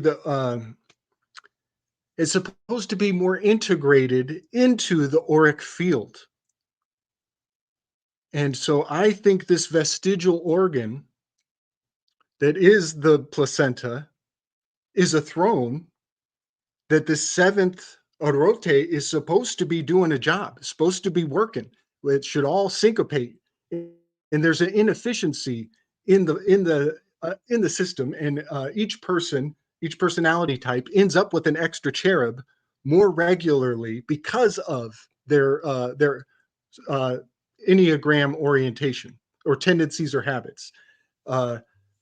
That's my guess why there's an extra seat. Isn't that weird? Well, Isn't that so weird? I want to give you something to think about when you look at this stuff, just some little sprinklings and whipped cream on top of the pie you guys just served up. When you see cherub or cherubim, when you see that I am, you know you're dealing with Hebrew. So that's a plural termination for Hebrew. So the singular would just be cherub, and then the I am lets you know multiples. The ones that you see that are depicted like cherubs, the etymology of that word is ker. I think if you were to spell it in Hebrew, it would be kaf resh. There's also karar, and they transliterate it like Karar, something like that, but it would just look like kaf resh resh. And then the other one is, so this pertains to cycles and then in circular motions, and then ob, which is OUB would be like alpha, vav, bet. That is serpent, which is going to be cycles of time. So when you see cherubim, you're dealing with cycles of time. So pay attention to whichever one of those erotes is depicted like that. That's why I asked you if all of them were depicted as that, or if it's just like one or two, just something to be mindful of when you look into it. Gabe, look at these cherubs on the Virgin and Child by Giovanni Bellini. Could they look more like placentas for being winged baby heads? I mean, geez. I don't know if you can see the screen right now, Gabe. Looks like the Egyptian triad. That's totally placental. Absolutely. And also, yes, Chance, you're totally right. I think an important thing is that originally the erotes were actually like teen bucks. They were actually like really mature, kind of buff, like capable, which I think speaks to like the Greek masculine comfort that they're not threatened by teenage virulence. But then slowly over time, the train behind Aphrodite has been infantilized and turned into a younger and younger and younger, all the way down to babies. And I think that dynamic has a profound reflection on the psychology of the people participating. I think the infantilization of man walks in stride with the diminishing of these little cherubs. And then another fascinating thing about all of this, the kind of points, or it tells me that it's still very important, is that Valentine's Day is obfuscating Lupercalia. And they're not as different as we think. If you think of like, courting your loved one as a hunt, is like seeking out what you desire, going after it, get it, take the initiative, get it now. In a fun way, that is what Lupercalia is as well, is this great, beautiful hunt, ceremoniously preserved. And then one more component to this, I think that we should always remember, per Lupercalia, we should always remember symbolically, there is a difference between hunting and doing war. And this is why Artemis is a huntress. She is in the woods, and Athena is a battle goddess. And those two chemicals don't mix. One is for killing and for fighting other humans. The other is out of necessity and need, and maybe even desperation. And that is why Athena is in the comfort of the fall, and Artemis is in the desperation of the winter. Like even the time of year is appropriate for the spirit of their meaning. But I'm just putting all of this as a promise for Valentine's Day. I hope to have more work to share with everybody about the Eros and the little babies hiding out immortally in all of our hearts. This is an emergency interjection. So the root of Venus, that VEN, it's going to be venery. It's specifically related to the chase, the hunt. It's also seen in vengeance. But guess what? I came across this when I've been looking at these Celtic languages. There's, you know how there's like the GU interchange with W, like so you have Guillerme or William, or you have guerre, which is war, and then guerre is like that word for war, so GU and W interchange. Well, that word for Venus in Welsh is Gwener, Guener. So you see it there too. And also in Cornish, it's Gwenar, Guenar. And just going back to what you're saying about like the war, the chase, but also the martial nature of it. And in Mercury, in Cornish, Mercury is called Marar. So you've got that Mars root in it, Marhar. Something to think about. Since we're on the subject, maybe we should take a look at what Rachel says about why not to put Christmas lights on palm trees. This is why. Not to take away from what Dylan just said, because that's one that I don't think about as often. The GU interchange to W, that's big. And the other thing I was showing right before that was the 7 archangels, which is a version of cherub, and that's evidently the 7 planets. You know, maybe the extra seat could be Neptune or Uranus, planets that are further out, harder to see. That could have something to do with it. But anyway, guys, let's put a couple more of these questions that I saved from earlier to the test. All right. Arabic Day Lion Spielberg Tonight says, who is a non-relative in-person guy who inspired or challenged you to stoke your man fire? Stories too rare regarding living men positively impacting next generation men to positively embrace masculinity. So either of you guys have a positive role model that's masculine in your life, maybe a mentor or a generation up that you actually know personally? I got one quick one, and it's not a role model per se, but this was a harsh lesson. And man, it's so funny when you resent how purposeful a lesson can be. That way you never forget it. But a roommate once told me very wisely that if a friend owes you money and you get that money back, you consider yourself so fucking lucky. Because when you loan money to a friend, you should be doing it not expecting it to get it back. Yeah, I would never loan. I would never do that. If I give someone money, I'm like, just here, man. Yeah, you don't. So get back on your feet, and then you help me when I need your help down the line. Yeah, that's really the only way to give. That was not expecting it. Like, only give if you can give it without getting it back, and that'll be okay for you. You know, that should be like a rule of thumb. Otherwise, you build up resentment. Right. You know, right. That was the lesson. Yes, that was totally the lesson. the lesson for me was I was expecting to get the money back, and I was talking about it as though the money was going to come back. And he was looking at me like, but that's your friend. Why do you expect the money back? What? And I had to realize, oh wait, no, that it was really what a friend does. It's they don't expect it back. And that was a great lesson. That person and I don't have the best karma today, but I still love him for what I learned.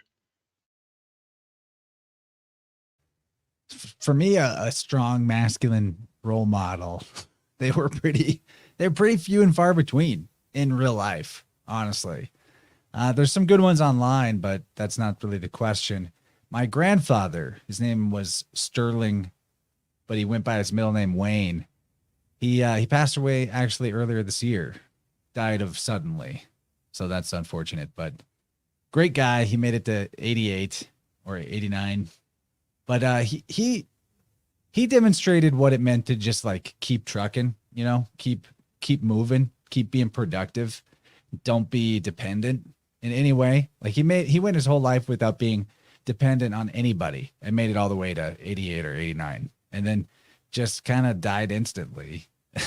So that, to me, I think that's the kind of life that men or the masculine would want to strive for, where nobody's ever at any point changing your diapers and no offense or shame to anybody that has some kind of health issue come up where they really do need help or something along those lines. But to me, that was like the ultimate.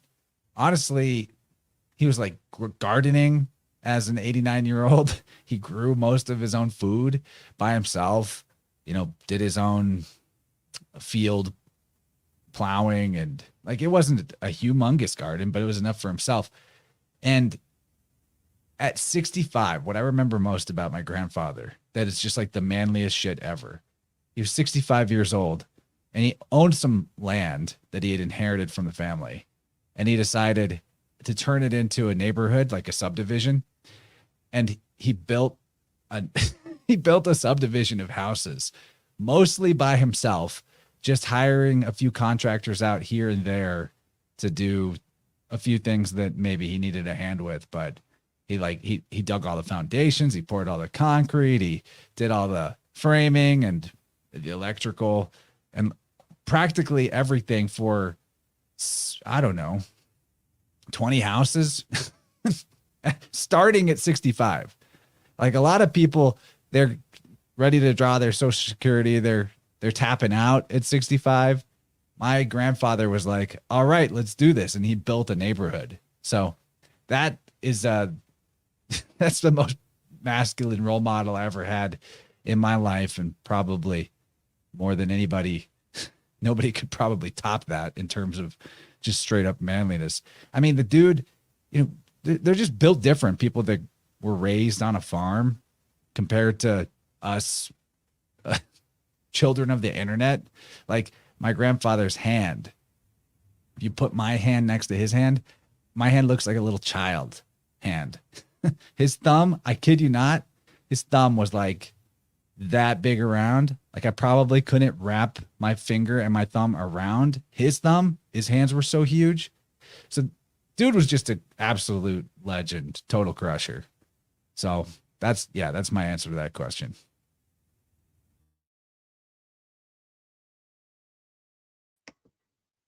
Dylan, who's your manly role model? I'm going to have to real move life?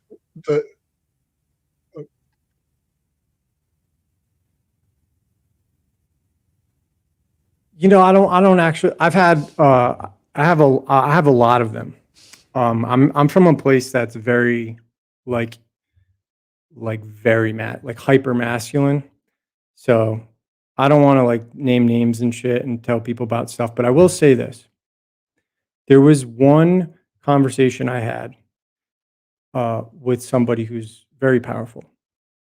And he asked me if I was independent. And I thought about it, and I don't really feel like I was. And I was like, no, I'm not. And he's like, that's a great answer. He's like, you're never gonna be independent because every single person in your life does something that you need to operate your business. And we're talking a guy who's worth probably might be a billionaire. I don't know. I wouldn't ask his like net worth, but he owns some shit, right? Like, I mean, he's sold properties for over 70 million. And he said, if my electricity goes out, I don't know how to fix it. Am I independent? No. I need an electrician. If I have an issue with my plumbing goes out. Am I independent? No. I would need a plumber. So what I learned early on is when I see that kind of humility and like really that attitude from wealthy, powerful men who recognize the value of, they may be making a lot more money, but there's still people whose jobs are really important that are maybe perceived way further down the food chain, but someone still acknowledges the significance of that person. That's one of the things that has stayed with me for a long time. I think that's a great lesson, but I don't want to name names and shit, the influences that I have.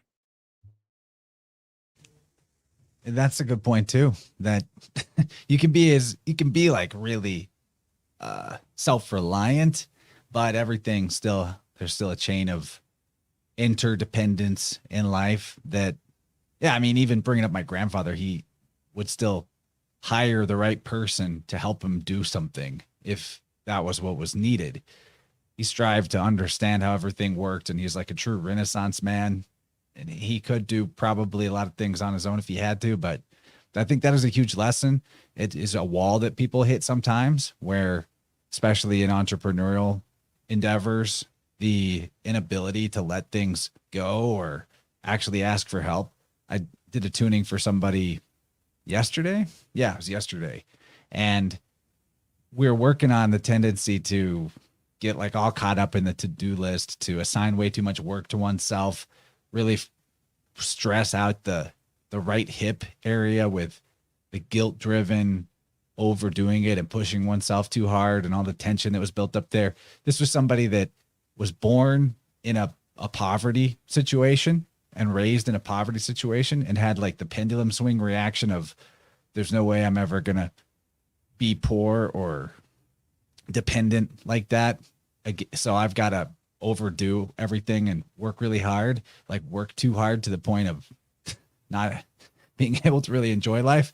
And they had worked, this client had worked a lot on, when I tell stories, I know I sound sometimes like I'm trying to make it sound really extreme. This is really common, but this client had really worked hard to learn to delegate in life, especially as a business owner. And they'd come a long way with that. But what we found in the tuning was how the micromanaging was still a thing, or like assigning the thing to another person without actually trusting that they're going to do it, and following up and like basically still doing the job in their head that they had assigned to the other person. And so burning the energy mentally as if they were doing the work and exhausting themselves as if they had just done it themselves. And so there's kind of a lesson there too of like, yeah, you got to be able to delegate to get past a certain level in life, or you're never, because there's only so much time one person has. But then not just delegate, but trust, because it's that energy of like checking in, micromanaging, not trusting. And that actually attracts, in a sense, or it programs the world around you that the people that you're asking for help are not actually going to be trustworthy or helpful. You know, and you're not even a business owner at that point. If you can't hire right and leverage yourself out of it, you've just created more jobs for yourself. Yeah, exactly. Okay, got a couple more questions I want to hit up. So I got a couple kung fu stories. Oh yeah, kung fu stories. I got a couple kung fu stories on that question. All right. This one, I almost went into it earlier, but this is one of my favorite kung fu stories of all time. It's Shaolin Temple. Seems like a normal day when the cowboy from the West comes knocking at the gates. And the host comes and greets the cowboy and says, "You're welcome to come into the temple, but your firearm has to stay here at the door." The cowboy's like, "Yeah, right, kung fu guy. Yeah, right. I'm here for your master." He's like, "Well, please come inside. Please come inside. You're a welcome guest here." And he lets him keep his pistol. He says, well, you'll have to come and have some tea, and the master will be down to see you in a moment. And he's like, all right. Don't be looking at my gun. So the cowboy goes and he has a seat, and the host runs up to the master's quarters and he says, Master, there's an unruly Westerner, and he refuses to put down his firearm. I fear for your life. Shall we rally the troops? Shall we call in the low-hand monks and start on the defensive strategy? And the master says, no, serve him the best tea we have. Make sure he's comfortable. Set him at the head of the table. Treat him like the worthy guest that he is. And so all of the monks get the vibe from the master that this guy is to be treated like royalty, despite his inability to follow the rules. And so all the monks come to the table, and the master comes down and graces this unruly Westerner with his presence, and they sip the tea and they serve the meal, and everybody's getting along just fine. And as the tea is finished, the Westerner pushes his chair back, and he says, so I've come a long way to see what you're made out of, Mr. Kung Fu Man, and I want to see what your hand-to-hand combat can do against old Colt 45 here on my hip. And the master says, I understand that you've come a long way to demonstrate the superiority of your Western mechanical prowess. Please, I invite you. Draw on me and fire.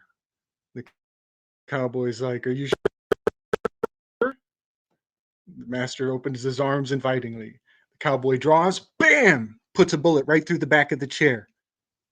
And the master's nowhere to be seen. The clouds clear up, and there's a giggle from behind the cowboy. And the master's standing behind him. The cowboy puts his gun down, takes off his belt, retires his entire career, becomes a Shaolin monk at that temple. That night, how did he do it? Goes to the master's quarters. He says, Master, you never taught us anything about disappearing. How could I've spent all of my life and I'm not even remotely in the direction of learning how to disappear. How can you do such amazing feats? And the master says, well, I wasn't planning on teaching you. And I don't plan on teaching you, but I will give you this information about what you saw tonight. The reason I don't teach that technique is because every time you do it, it removes 1 year from your life.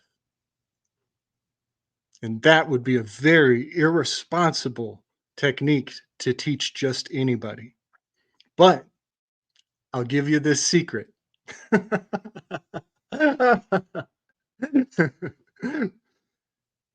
firearm comprises of a chain of events that are interdependent. The trigger has to attach to the spring that has to line up just right. That has to let the barrel roll so that the bullets line up with the hammer. And maybe the hammer hits right this time. And then the bullet has a long way to go before it finds a fatal flaw in me. The gun is attached to his hand, and his hand has to have the right timing. That is attached to his thumb that he thinks is separate from himself. I am one organism. I am one tool. I am one implement. There is no causal chain. I am one. And that is the secret, how the cowboy lost to the Kung Fu master. And then, so that's a hero who has influenced me. I'm going to show you guys the move. I met a Kung Fu master when I was very young, before I had ever done anything. This was like the first adult male doing Kung Fu with nobody. He's fighting phantoms. He's doing a kata. He was doing a form.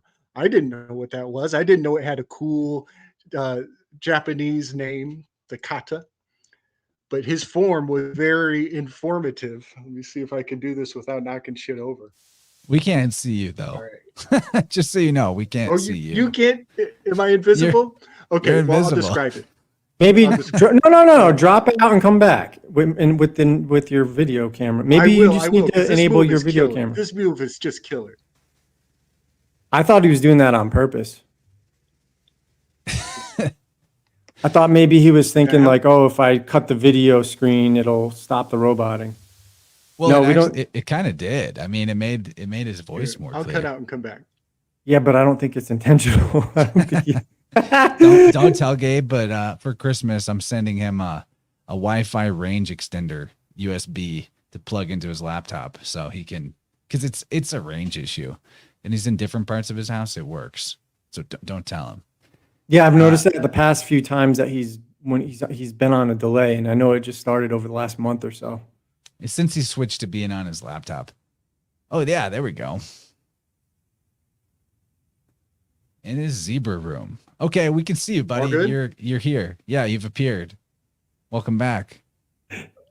All right. So this move this guy did was super advanced. Do not try this at home. It was great. Let's see.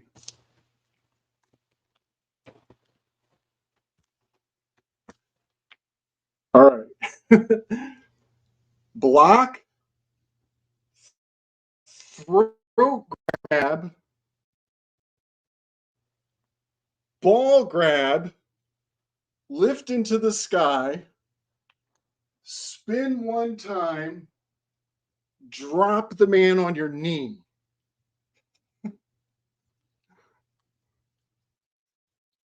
Did you guys hear the narrative there? Did that come through? Yeah, that's basically all- what Bane did that did come to through? Batman, right? A throat grab, a ball grab, lift him over your head, spin one time, and drop him over your knee. Now, I want everybody to enjoy the dramatics, but the cool part was the spinning one time conveyed a message to all your other enemies. That rotation was telling everybody around you, you're fucking next, pal. And when you drop that motherfucker on your knee, you don't have to fight anybody else. That's the end of the form. I wish you were my kung fu teacher for real. And I love that rotation aspect. Yeah. It's so psychological. I just love it.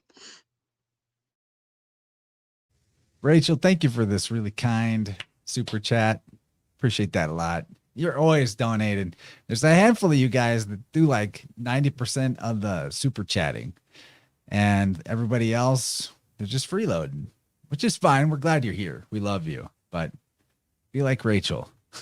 Send us money. I have a question that's geared towards Dylan, and I think this is going to be a good one. All right. So the question is, are the books after the first one written from a more mature perspective? I was disappointed in the first, and the author's issues overwhelmed the work for me. It came off as angry, and I don't need that vibe. What is your response to that, Dylan? Does that make you angry? In the words of Elon Musk, go fuck yourself. No, seriously, go fuck yourself. Speaking as one of your greatest fans of your work, I actually Of all, I do think that the work gets more mature, as every author does over time. well, that's Right. that's you talking out of your ass, because the books are written all at the same time. The work was done all the same time, but I put everything on hold because life took over, right? Like I had other things. So I gave my audience in the get-go, I gave them the choice on my social media. I said, do you want one book that's going to be like 1,000 pages, or do you want me to divide it up? And the vote, it was a community thing. They asked to divide it up. Really? That's why Like, that's happened. all of them were already written? I just think that there's some The work was done. And so, like the research, you mean? yeah. But your writing like improves as you do more of it. That's what I mean. Like that's just natural. Yeah, but in terms of like, oh, the maturity and angry, like that, first of all, that's a presumption. If it's not your vibe, I mean, I kind of feel like you just did me dirty by setting me up for that. Sorry, buddy. You know? I was No, looking it's fine. It's fine. Listen, but it goes to show everybody that chance doesn't set things up for me. There's nobody throwing me like underhanded things that are easy to hit. But for me, it's like you're presuming that, oh, the book's angry and immature and not my vibe. So are the other ones not that? And I would say, I think the other ones are not that to begin with. I think you've presumed that, and that's how you perceive it, and that's your issue. It has nothing to do with me. So again, in the words of Elon Musk, go fuck yourself. It's like the Baphomet thing. You know, it's like the spooky guardian of wisdom. It's like, oh, I can point at that and say that's bad. So that means I don't have to do any kind of mental exercise to try to understand what I'm looking at. You know, it's if I can give an excuse for why this isn't for me, then I don't have to stretch my mind to learn. And I can just say, oh, it must be unimportant because I don't like it. It hurts my feelings. And you got to watch out for that. Like, you won't get very far in life if you can't just take information on its own for its own value, and also get past the feelings. I would say if somebody's like, it's not my vibe and he's angry, I'd say just stay away from it. Not for you, right? You can go to a restaurant. It can be a Michelin star chef, and you may order a dish and you don't like it. Doesn't mean the dish isn't good. It's a you thing, and that's fine. You're entitled to that opinion. But to then presume that it's not a good quality dish because you didn't like it when the chef is a Michelin star celebrity chef, maybe you need to do some self-reflecting go look in the mirror and say, why am I such a pussy? Why, right? And that's what I would say. I don't like mustard very much, but if a really nice sandwich gets made for me and there's mustard on it, I'm going to eat the sandwich. I'm going to appreciate everything about the sandwich and just accept, like, yeah, that mustard, it's not my favorite, but this is a great sandwich. I'm glad I'm eating this sandwich. You know what I mean? It's simplify your metaphor there. And Arabic Day Lion Spielberg tonight says, take this the best way. Chance reading Dylan's books has been the best balance, tone, energy wise. Value Dylan's voice and chances, but together, magic. Jenny says she's trying to get me into mustard. Yeah, buddy, I didn't mean to do you dirty. Oh, you did do me dirty, but what I want you to do is I want you to go to seriously, I want you to go to my comment section, or sorry, my community section on my YouTube page. Could you do that real quick?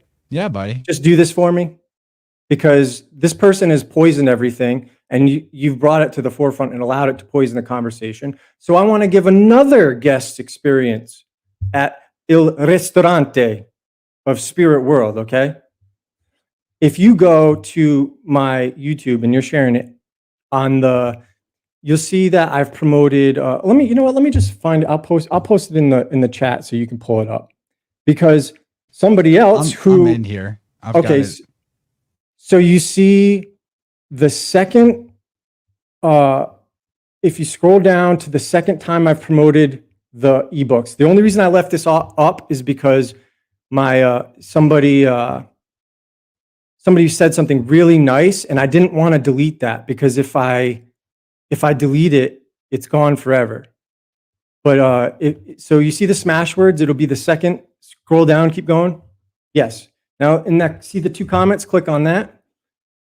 And that first comment, what does it say?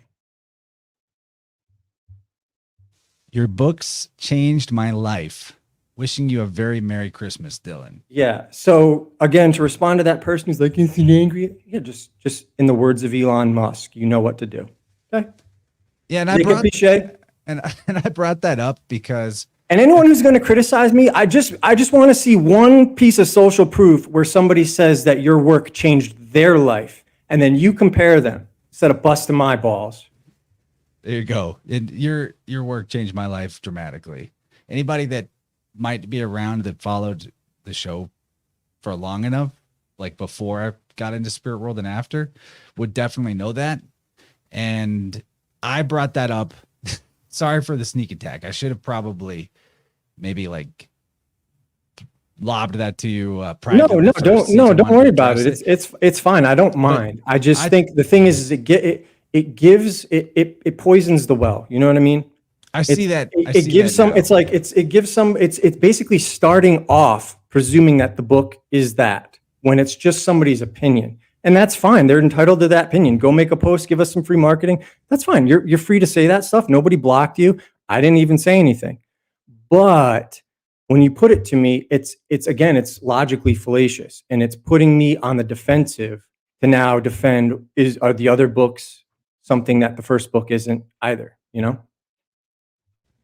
Yeah. And I like to be clear, I brought that up because maybe that's something you've faced before, that type like criticism of tone. Dude, I've got rather than almost content. the reason I come on your show and the reason I love you guys is because you have been in my corner regardless.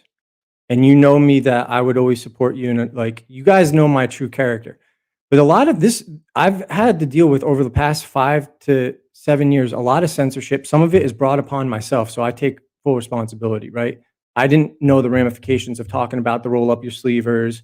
I didn't know the ramifications. I didn't know all this stuff that was previously said would then be cataloged in the AI and then filtered and silenced. You know, so like I brought a lot of stuff on my own, but the struggles that I have to deal with just to get my work seen. And then when that is like half of the good, that's like half of the shit I have to deal with is people like that steering attention away from it. When you just need to realize, hey, maybe I didn't like this restaurant, but I don't need to cost everybody at the restaurant their job by leaving a 1-star review and trashing it when really I just didn't like the dish. You know what I mean? Because you're not thinking about the livelihoods. You're not thinking about all the people you're impacting, because unfortunately, if you look at the star ratings, you lose 7% of your business for every half star that you lose.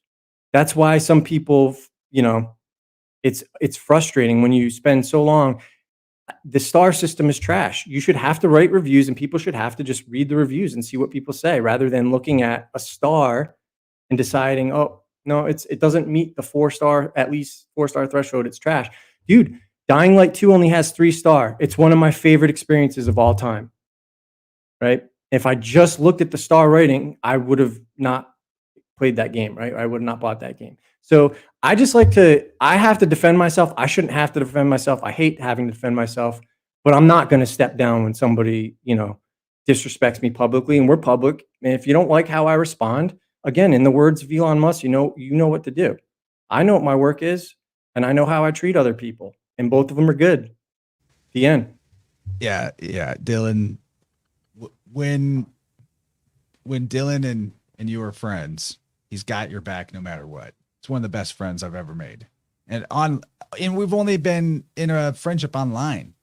So, well, someday we're gonna do our campfire hangout in real life. We can stream it if you want, but it'll be good to hang out with you guys. no, Listen, if these books get going, you have no idea that, like, dude, they're opening up necropolises, Mons Vaticanus. So there's all kinds of shit in places that have not really been publicized yet. What I will do is I will buy us a vacation, but it's like a working vacation where we can go to these locations and see this shit for ourselves. Because the problem is all this stuff that's been found, it has not been published with modern technology. It's all sitting in like museum collections, private collections. You know, like I'm still looking at black and white photos from someone's private collection from like 40 years ago when we could go there in person and do it with like 4K, you know. So hopefully we'll get that opportunity to do some our own archaeology, the vibrant archaeology, we'll call it. But I will, you know, I live very humbly. So if I'm making money, it's not a big deal for me to pay for everybody and their family's expenses to go get it done. He'll be balling. Let's get it. Let's get Dylan to the balling stage. Guys, I did my best to field all the questions that came up. If I didn't get to one of your questions, it's because we already answered one from you, and we're making our way to the wrap up, guys. It's the holiday season. Whoop-de-whoop, hickory dock. Don't forget to hang up a sock. I want want to comment on the comment. I want to mention something that comes to my mind about that comment, and that is that if you're not angry, then your head is not right. There is a lot of really good reason to be wrathful. And if you're not syncing up with that, then this is not your party. And wrath is the shadow of the reformer perfectionist. Wrath is the shadow of a number one. Wrath is the shadow with the good fucking idea of how to get, or this is too aggressive for me. That is the quintessential public opinion of a perfect number one who's going to get the fucking job done. So when people project wrath onto you, my friend, understand that is a compliment in disguise. They're telling you, you're a fucking great reformer. You're a really good perfectionist, and you scare me. I'll admit I'm vulgar. So I'm going to call you too angry. And so that shadow that project is, yeah, man, that shadow, it serves us if we recognize it. But that word wrath, that was our cue with the good idea to get shit done, somebody who's proactive. And we're going to need a lot more ones in our life. So you people need to get a better resilience against what appears to be wrathful. And that is self-work for public opinion to process. I'll offer that. Thank you, Gabe. And Rachel said something really good about passive. So that's one thing you guys will never have to worry about me. Hopefully. Well, read it out loud for people just listening. Well, she says it's always the chronically passive aggressives who demonize anger anyway. And the one thing that I can't stand is passive aggressiveness. So if I ever do that to either of you guys, please, I'm asking you as my friends to check me. But that's the one thing I try to pride myself is if I have issues with somebody, I go tell them, and You're just regular aggressive. You're not passive. Just well, I think that's why I love Owen's comedy so much, is because he's not angry to me, because he and I grew up in similar places, and I think what people think is angry is just we're vulgar because we grew up with like drunken Irish people. Did you hear him talking about that yesterday or the day before? Where he's like talking about New York people, how they're hanging out with their friends, and they're just like, "You fucking idiot!" And dude, I went to Hofstra University. I lived on Long Island. Yeah, so that's totally not. It's not the Midwest world. It's not. So, but it's definitely not the California world. I like you guys better. I'm not saying it's something to be proud of. I'm just saying I do concede that I have that vibe because it's Northeastern, and Northeastern is really it's abrasive. That's probably the best way to put it. They're not subtle about anything. And you hear they're like friends, they're family, and they're yelling at each other. What the fuck is that? But they're like doing it in a loving way. But it's like when you're from there, you hear that all the time, and it doesn't register as like angry. It's but just how people talk. Yeah. I really liked what Gabe said about the number one on the Enneagram. That does kind of fit you, the perfectionist reformer. That's like absolutely, you're probably a one.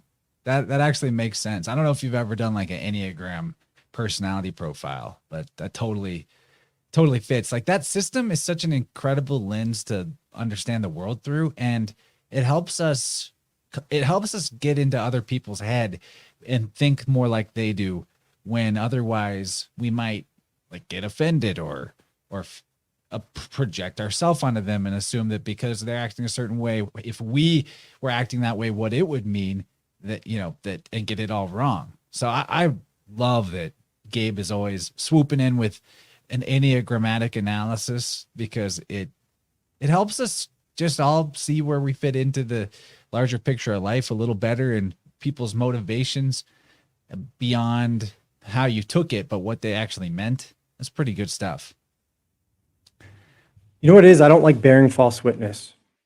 And when you set somebody up to presume something that maybe is not true, but it's your perspective, it's bearing false witness, in my opinion, right? And that's just my opinion. I could be wrong, you know, but that's how I see it. I see when someone sets you up to try to pigeonhole you somewhere, it's it's like you've never even met me. You weren't there when I wrote the book. It's not like I was angry. It's like it is. I did write it. I will concede the first like 2 to 3 books. I was writing it to like my 16-year-old self.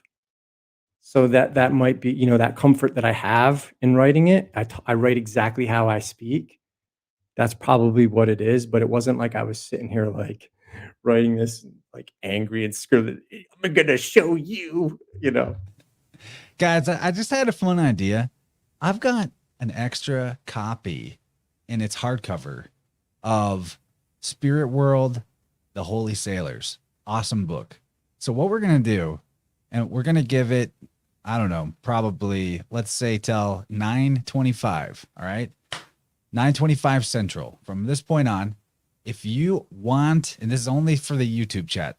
I'm looking at Rockfin too, YouTube and Rockfin chat. All right. So people who are here live, you put in a number between 1 and 2,000. Okay. And whoever gets the closest is going to get, I'm going to mail them a copy. You'll have to email me to get me your address, but I'm going to mail you guys hardcover Spirit World Holy Sailors physical copy. All right. Number 1 through 2,000. I'm going to screen share when I do a random number generator. So you'll see me do it live. All right. So over the next 4 minutes, put your numbers into the chat. And yeah, we're doing an impromptu giveaway. And you can only guess once, Stacy. Oh, so, you should type it. You should type it into our chat so Gabe and I can verify you're not picking favorites. No, you'll see. You'll see. I'm gonna do it live. I'll take a screenshot and be like, "Yeah, it's legit. This is what it was before you guys all guessed." No, I'm gonna screen share. I'll screen share the random number generator live as I do it, so everyone will see me do it live. There'll be no foolery, except Stacy is putting in more than one number. So if you put in more than one number, from this point, you're out. You're just totally out. Stacy, your first guess is what you have to go with. Ed Zachary just put in 2 numbers. I'm telling you, if I see that one more time, as the stream catches up, you're disqualified. just hit now. You should write it in the chat so people can say, "Do not guess beyond this point" or something like that. Do not. Okay. So anyway, while we wait for a couple more minutes. Yes, only. And sorry for everybody that's not caught up to the present moment in the stream. It is what it is. This is totally off the cuff. Improv Christmas giveaway. Yeah. Let's keep waiting. But to address that person's question though, whoever that was asking about like the other ones, they do build off each other, but the one that you could read like without having any experience that I tried to kind of isolate was the Holy Sailors, just because I really wanted to show you how the culture in ancient Britain syncs up to the culture in ancient Italy and the Phoenicians and the Etruscans. So you could definitely do like that in the last book, Terminalia, without having, that's like one of the things that I do like about the series though, to something that I do like is we get away from the feast of nonsense. The conspiracy stuff is important to address. There is some stuff that we should know, but it's like I tried to remove this work as much as possible because it goes back to what you said from the beginning, from the zeitgeist. Because anytime I talk about any of this stuff, that's one of the people. Oh, is that like the zeitgeist? And I've never seen zeitgeist. I'm like, I have no idea, to be honest with you. But it's hard to not get stereotype fallacied, and I'm guilty of doing it too. We all do it to a degree because there are generalizations that sometimes it's just easier to make those generalizations so you understand and you're on the same page with people. But I'm trying to get better at not doing that. So one of the things I really pride myself on is when we're doing like the history stuff from like from Holy Sailors to Terminalia to the next one, which it's not going to be called Spirit World, but it's kind of like it's building off of that. The real universal empire, that's going to be more history driven where you don't need to know so much occult stuff. But there's always, I'll read you I'll recite you 2 Latin citations that prove what I'm saying. First is sol in the Etrusciatiam lingua esar vocatus est, which is the sun in the Etruscan language was called esar. E-S-A-R. And I'll cite Suetonius. Sol ideste reliqua parse Gaeseris nomine Etrusia lingua Deus vocatur, which means Isar, that is, or which forms the remaining part of the name Caesar, or how they would say it in the old world, Caesar, is in the Etruscan language the denomination of God. So here you are seeing, and you'll notice it was not il sol or anything like the sun, it's sol. Sol was almost like a name, right? Be like saying chance in the Etruscan language meant, or Gabe, and so when they say sol in Etrusciatiam lingua, they're saying the sun was called Esar, and Isar was the Etruscan name for God as well. And this omission of the A between the two words is just a Latin thing to do. And so that root, E-S-A-R, is the same word. And that matters because you'll see it in the Gothic name for Odin, Ace or Asus. See in the Gallic name for Asus, the god of war. You'll see it in Jesus. Yes, Es. And Etruscan, you'll see in Latin, it's written H-E-S, H-E-T-R-U-C-A, Etrusia, or Etrushi for the people. They drop it. So that H, that aspirate, is kind of like the I too, Jesus, right? Well, they just drop it. It's Asus, god of war. Esar, Aesir, Asus, Gothic Odin.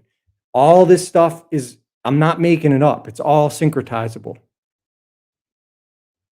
Yeah, that's the value.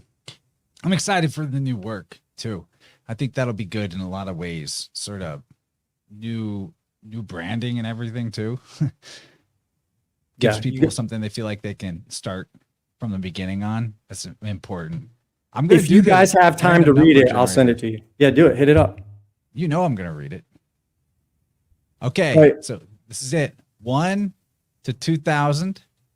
Seeing this live, I'll zoom it in. All right. That's just what it was on. That's not the number. Generate. Boosh. 618. All right. I'm going to scroll up in the chat. Who's closest to 618? If it looks like it might be Dom. 595. Yeah.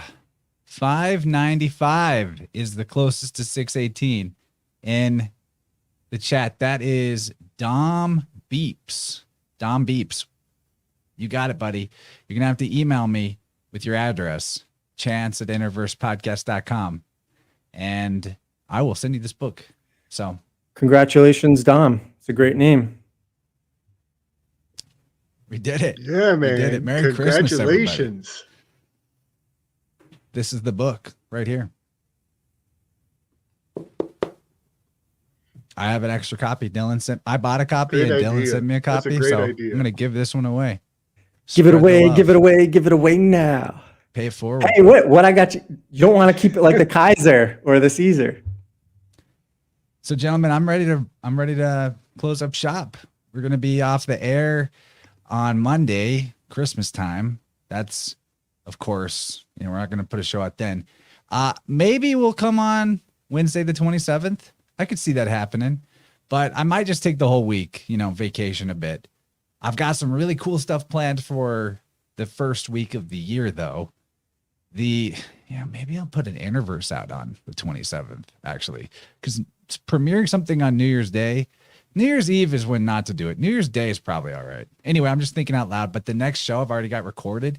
I talked to this guy named RJ who was paralyzed from the chest down and used the power of his higher mind to channel energy through his body and healed himself of permanent paralysis.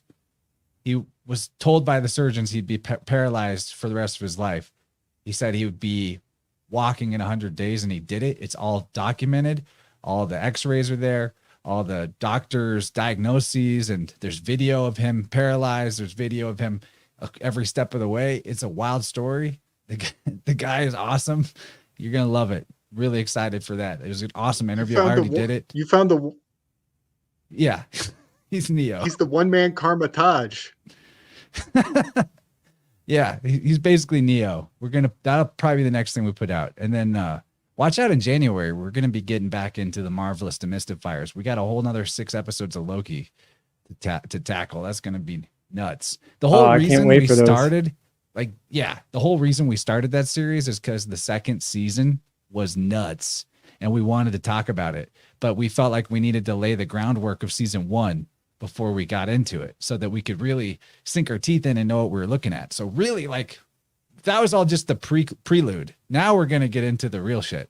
Are you guys actually fans of this and you watch it on your own, or is people sending it to you and saying, hey, you got to see the symbolism in this? Like which was it? I've been a comic book nerd forever. Okay, so you just were watching this like, damn, there's so much stuff in this that we got to talk about it. Yeah, and now that we have the Demystifier show, I keep my eye on what Marvel puts out in case something is worth talking about. But Loki, I actually like that show. I think it's a good show. It's pretty cool. It's not bad. It's well done. I got to say, I actually did. I did not like it the first time, and some of my first read on it still stands. Like, I think that they're generating or stimulating or even modeling schizophrenia intentionally. And I still stand by that criticism of the entire thing. It only gets more prolific as it builds out. But I'm so glad, Chance, that you wanted to do the show, because going back on the second and the third playthrough, it has locked into the tarot, and now I'm completely getting gems and occult jewels and all kinds of things to bring to bear. Because yeah, season 2, it just, the rubber hits the road and the lessons are valuable. It's going to get really good. All right, Dylan, you got anything you want to promote as we're wrapping up here, buddy? Yeah, just if you want to support Chance's channel and enjoy the spirit world, go check out the audiobooks. And like I said, you can do it risk-free and get the first one for free with a trial at Audible. So you can really get the whole series for a lot less money with the audiobook. And if you want to reference the audiobook, if some of it is complicated and you don't understand it, then you can get the ebook site for 75% off right now at Smashwords till the end of the year, and just follow that way. And other than that, thanks for supporting Chance and Gabe and giving them an opportunity and a platform to make it worth their while to do this. And I'm sure they appreciate it. I don't want to speak for them, but I certainly appreciate it. And thanks for tuning in. Ah, cool. Dom. Dom just super chatted. Nice, buddy. Appreciate that. And they bought the definitions. So cool. Be like Dom. Read Spirit World. Get the audiobook, like Dylan said. And have something to dig your teeth into while we're off the air for a little while on the holiday break. I've got 2 announcements to make. One is I did a show over on Third Eye Edify. It was awesome. Everybody should come over and enjoy. The second hour is next level. We dropped all kinds of fabulous insights into Panama and the Panama Canal. And big ups to George out there. I think I saw you in the chat, buddy. That was such a blessing to work together. Chance, I don't know if you've seen it yet, but you're in a trip when you find out how Loki and Panama Canal go hand in hand, my friend. I had some post-production epiphanies that are so strong. George and I are going to have to come back and do a part 2. And we're going to pick things up and launch onto a whole new level. It's so hard not to even insinuate where we've taken things. Oh, we've made some discoveries around the Panama Canal. I'll just say Sounds that. So sounds good, man. Things are going to launch to a whole new level. And Chance, I think eventually, yeah. And then I have one other project coming up, and that's with Zaralath. He's been in my ear ever since we started the Loki series. He wants some Loki love over on the Zaralath channel. So he hardcore Norse bend to it for Zaralath's sake. So you'll see some Loki popping up with the Slick Dissident confabulations on Zaralath's channel as well. Radical. All right, everybody. Happy holidays out there. Be good to each other. Eat some cookies or something good. Take care. Yes. Love y'all. And God bless. God bless. Good night. Merry Xmas, y'all. All right, you too. It was awesome catching up with you. I hope you have an amazing rest of your evening.